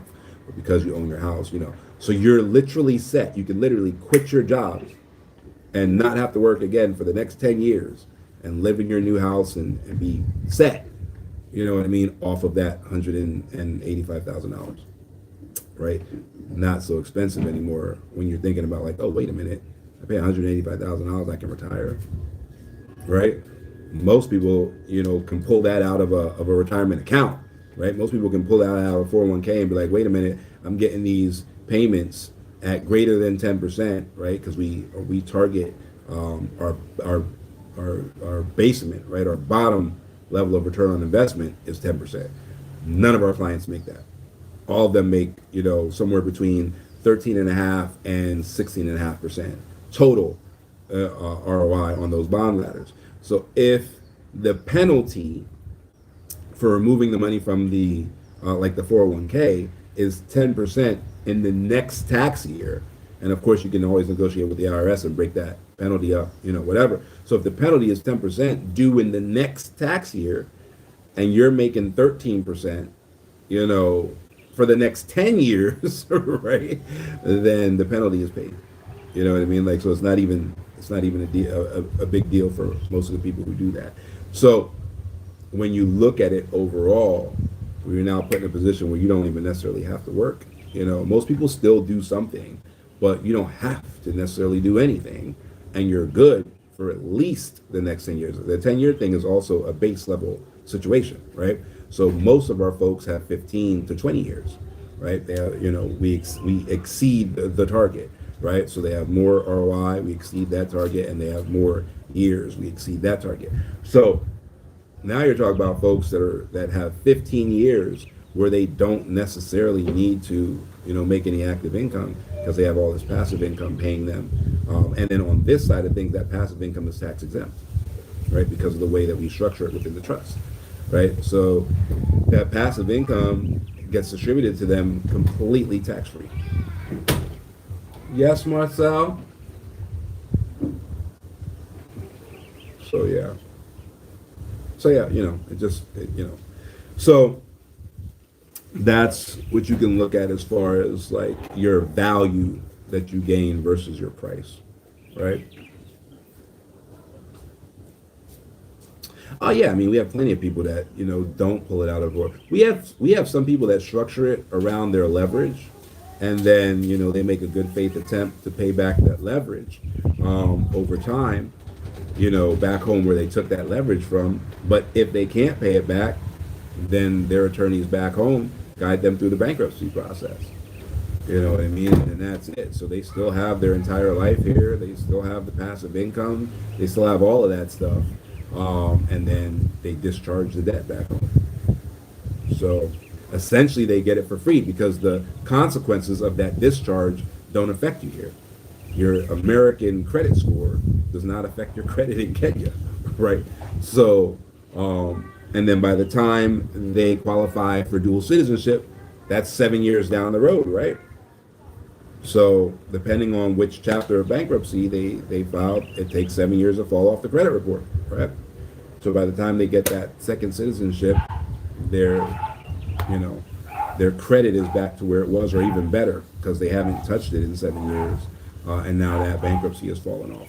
So there's all kinds of ways that people do whatever. That's it's really a decision for you and your financial team, wherever you're coming from, to figure out how it is that you want to do it. And really, at the end of the day, it's your decision. You know what I mean? But that's the way that works. So we've seen a lot of people do a lot of things, but like the bankruptcy stuff is between them and their bankruptcy attorney. You know what I mean? Figure out how that works and whether it works for them or not, right? Typically, if they have a 401k, there's some kind of brokerage there, so there's a broker or a financial advisor that can walk them through, like, oh, okay, yeah, you're going to take the money here, you're going to buy those bonds there.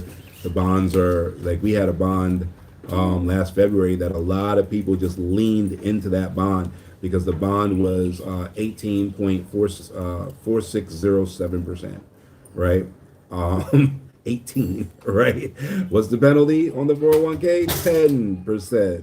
What's the interest rate, the ROI on that bond annually? 18, on almost 18 and a half, 18.46%, right? So there were plenty of financial advisors that first they verified that that there was a bond that was given almost double the S&P 500 in return on investment, that's guaranteed by the government. And so once they did their due diligence with that, every single financial investor that was approached gave the go ahead to just pull that money and pay the penalty.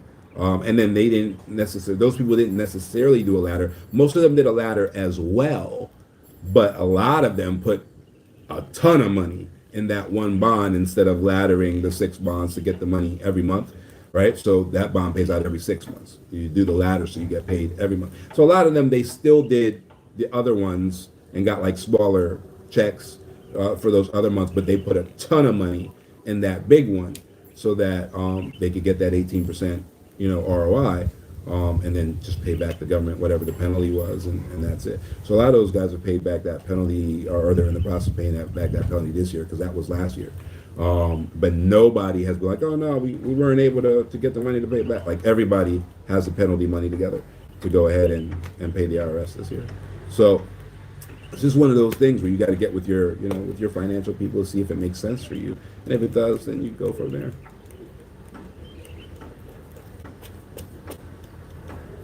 Oh yeah, they're all free. Every last one of them. They were all working like crazy hours. You get a lot of people who, like, first of all, they can bring their skill here. That's number one. So you get like dental hygienists, dentists, some like lawyers, like whatever. Lawyers is a little bit harder, but registered nurses. So you get these people who, like, maybe they make a lot of money, but they break their ass to make that money. Like, they work 80 hours a week, like, but they make great money. And so they make money, but they don't have time to like invest, and don't have time to like get things going. And then they can transfer those skills over here, right? And they can go ahead and they can get permits to go ahead and be a dentist here and be a hygienist here, and like, utilize those skills. But they've also set themselves up where they're completely free, and they're still like investing, they're still getting passive income, like they're, all of that stuff, but they're completely free here. And they're not running the rat race anymore, where they're just killing themselves working, and still they're behind, right? Like they're killing themselves working, and they're still, it seems like they're living paycheck to paycheck, dang near, you know what I mean, and all of that. And so those people are the people who get the most value, bar none.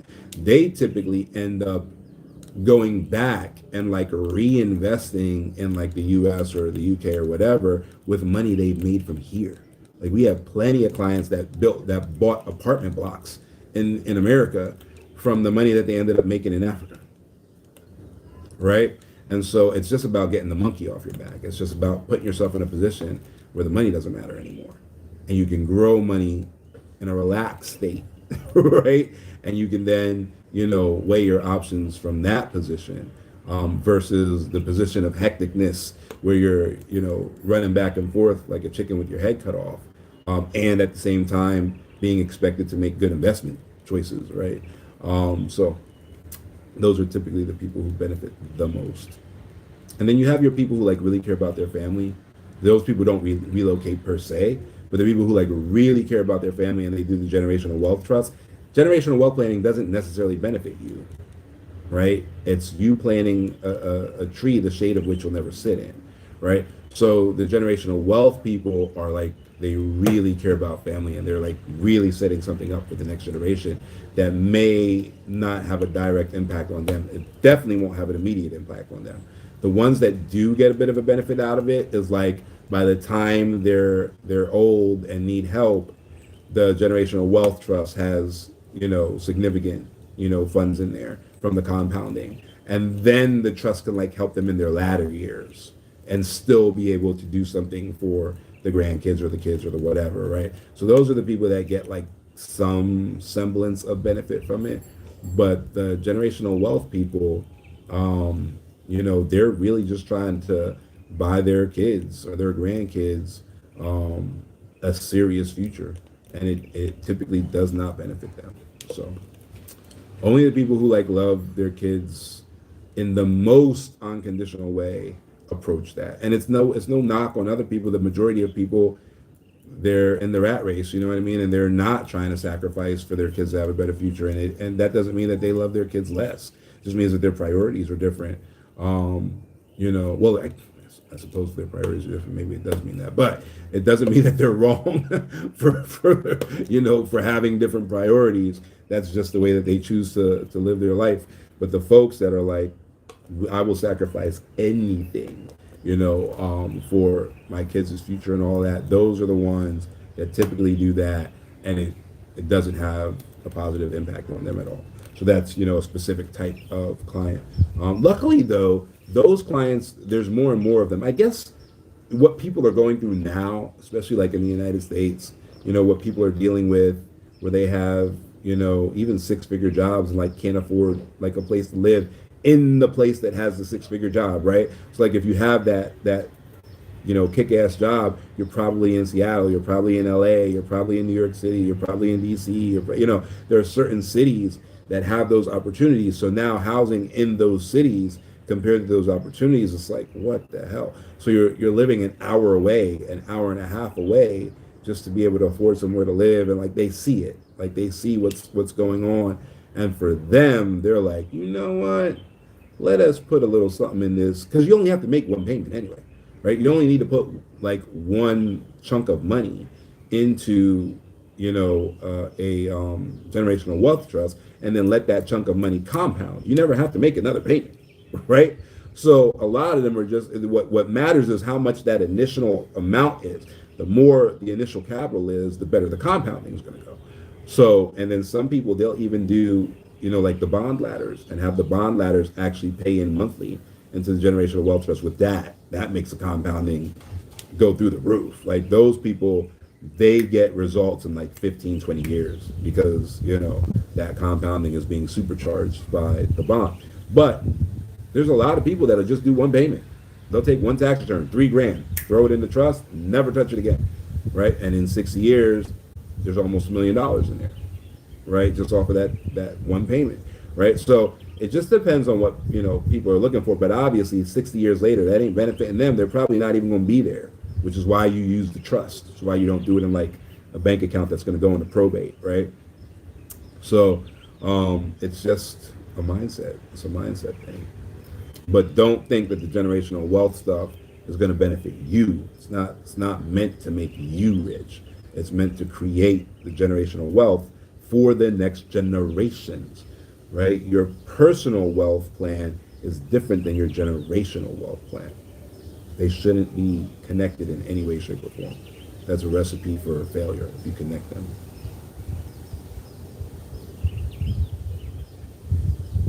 Why is it a recipe for failure? Because 90% of businesses fail. I have plenty of businesses that fail. Successful business owners and or successful entrepreneurs failed forward.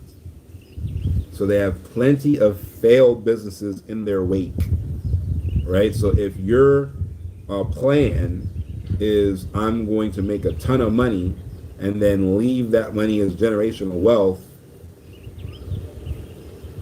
then you got to be one of the 10% in order for that to work out, right? So it's not a great plan versus I can just put some money to the side and let that money compound, right? And let it compound for 60 years, and in 60 years, right?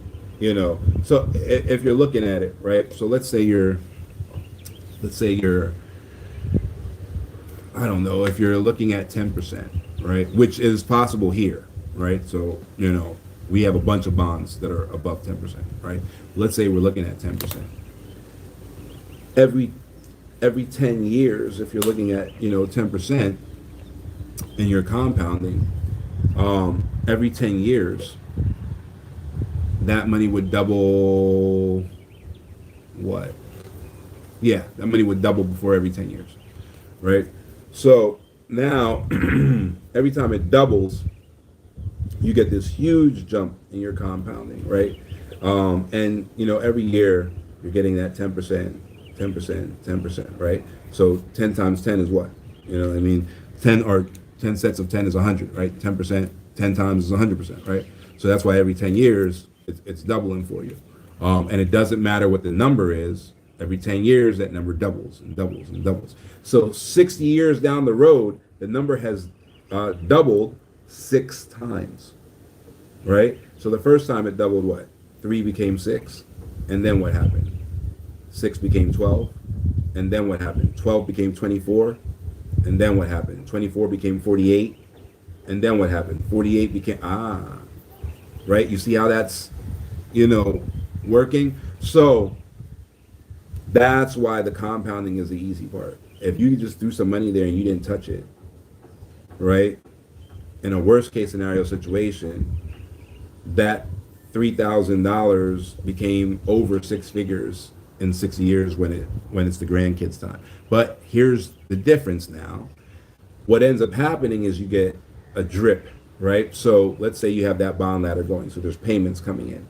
So that's increasing the base. That's increasing the capital on the bottom that gets doubled every 10 years, right? So as you're doing that, when those coupon payments come back out, right, and you put them in, you can put them into different asset classes, right? That's where the diversification happens.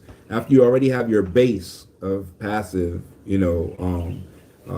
assets, right, and you have this passive income coming in as your base, then you decide the percentage of that passive income that you're going to go out there and diversify and spread across a bunch of different asset classes and have that professionally managed, right? And so that's where, instead of having the 6 figures at the end, now you're talking about 3.2 million. Now you're talking about, so it's the same thing, right? With the 401k, right? Where they're saying like, okay, if you put money into the 401k for what? 40 years, you start working at 20 or whatever, or at 18 or whatever, 40 years, later, you're at 60, so you're not at 65 yet, so let's call it 50 years. Put it in there 50 years, and they're saying, okay, well, you're going to have $3 million at the end of that 50. It's the same thing. It's literally the same thing. The only difference is that you can do it and have less money by not adding, right, or per paycheck, you know what I mean, where it's just that one lump sum, or you can buy the bonds and let the bonds do the paycheck. Let the bonds add every month, and let those bonds be kind of like your base situation. So for here, where the bonds go all the way up to 18% ROI, the max amount of time that you can get on the bond is 30 years. So you can literally have the bond paying into the trust for 30 years. Every month, if you do a ladder, every month you can have that bond paying in, and then 30 years down the line, you've had 3 doublings. If it's a 10% base, you've had 3 doublings, right? But you've also been increasing the capital on the bottom exponentially, right? So even though you had the 3 doublings, the money you're going to have in that account is going to be more than the account that only put the one amount of money in and had 6 doublings, right? And then at the end of a bond, you get your money back. It's not like a stock, right? So at the end of the bond term is over, you get your money back. So the original capital also comes back, at the end of that term. So, and then you either, if bond interest rates are still great, then you can do that again. If they're not great, then you can start looking for what are your great asset classes. And that's when you get to that point where you're looking at family office type stuff. Now there's a bunch of money happening within that family trust, and you start wanting to run a family office, so that you have a professional actually managing your finances moving forward. So, and at that point, it can typically be a member of the family, right? Whoever, went to the Wharton or whatever, went to the best schools, got an MBA, got a CPA, got a whatever, that person can now come in and start taking over the family finances and so on and so forth. So it's a whole big plan. It's a whole big plan that if you execute it properly, you put yourself in a position where you've just created a dynastic family that essentially doesn't have to worry about very much moving forward and can focus on the things that are important to you, which might be philanthropy, might be the arts, might be, scholarships and education. It could be anything, but your family can now start having global impact. And that's the way it works. Yeah, the money part's super easy, super duper easy. If you're not going to benefit from it, super easy. Just throw that money there, let it compound, set it and forget it. Essentially, Warren Buffett style. Essentially, that's the easy part. Building the morals, building the education, the stewardship overall, getting that education transmitted to those descendants and heirs and family members that don't exist yet, to make sure that they're people of moral fiber, they're people of quality, that they understand what the purpose, of the family you created even is, and that they feed into those things. Like you look at the Kennedys, and there's the Kennedy Center, right, with the whole Trump debacle bullshit, right? But you see how many Kennedys pop out, and they're like, no, like we give money to the arts, like that's what we do as a family, right? And so all these generations later, they're still doing that. They're still giving money to the arts because there's a family constitution, there's documentation, they all understand what it means to be a Kennedy, blah, blah, blah, blah, blah. And so, that's what you want. You're still going to have your, your weird apples. Look at, RFK Jr., right? It's part of the administration that's, marring his family's legacy on the Kennedy Center, right? So you're going to have your idiots, right? But a lot of our clients will actually set things up in their the family trust deed to be able to expel people like that. So you look at, Prince Harry, right? And how that happened, right? So within those families, you would have mechanisms by which to get rid of the bad apples. But, that's a live for another day. That's a whole live in and within itself. All right, any other questions on any of that?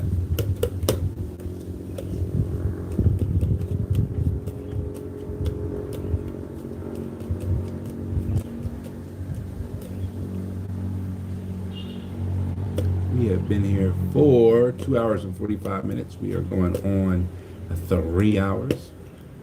So if there are no other questions,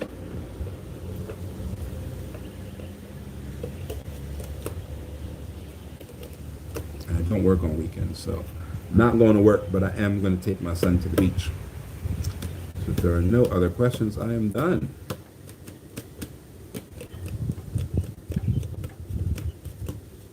Looks like we're good. Looks like there are no other questions.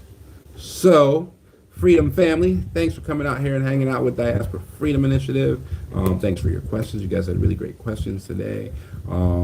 This may be the last on schedule live like this that I'm going to do, but we are going to shift to a show style situation on YouTube. So if you always watch on TikTok, or you always watch on Facebook, or you always watch on Fanbase, or you always watch on what's the other one? Instagram.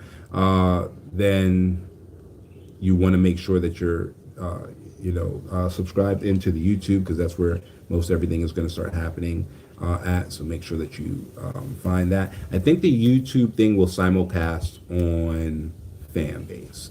So I think if you're on Fanbase, you're still going to be able to see the YouTube stuff.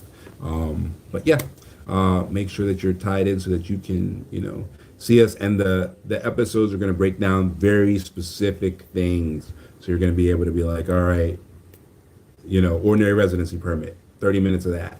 All right, investor permit, 30 minutes of that. And it's going to be very specific and very, hyper focused. Not going to have to sit there for 3 hours, right? Like these Q&As get to. So very specific kind of show format stuff going on. And then there'll be like a library where you can just go in and find the information you want and go from there. All right, guys. All right. Thanks for hanging out with me. I will see you guys soon. I don't know if I will be here tomorrow, but yeah, maybe I will, because we won't film the first show until like maybe Tuesday or Wednesday. So maybe tomorrow I'll be here same time, same place for a couple more days, and then that'll be the end of it. All right, guys. See you later.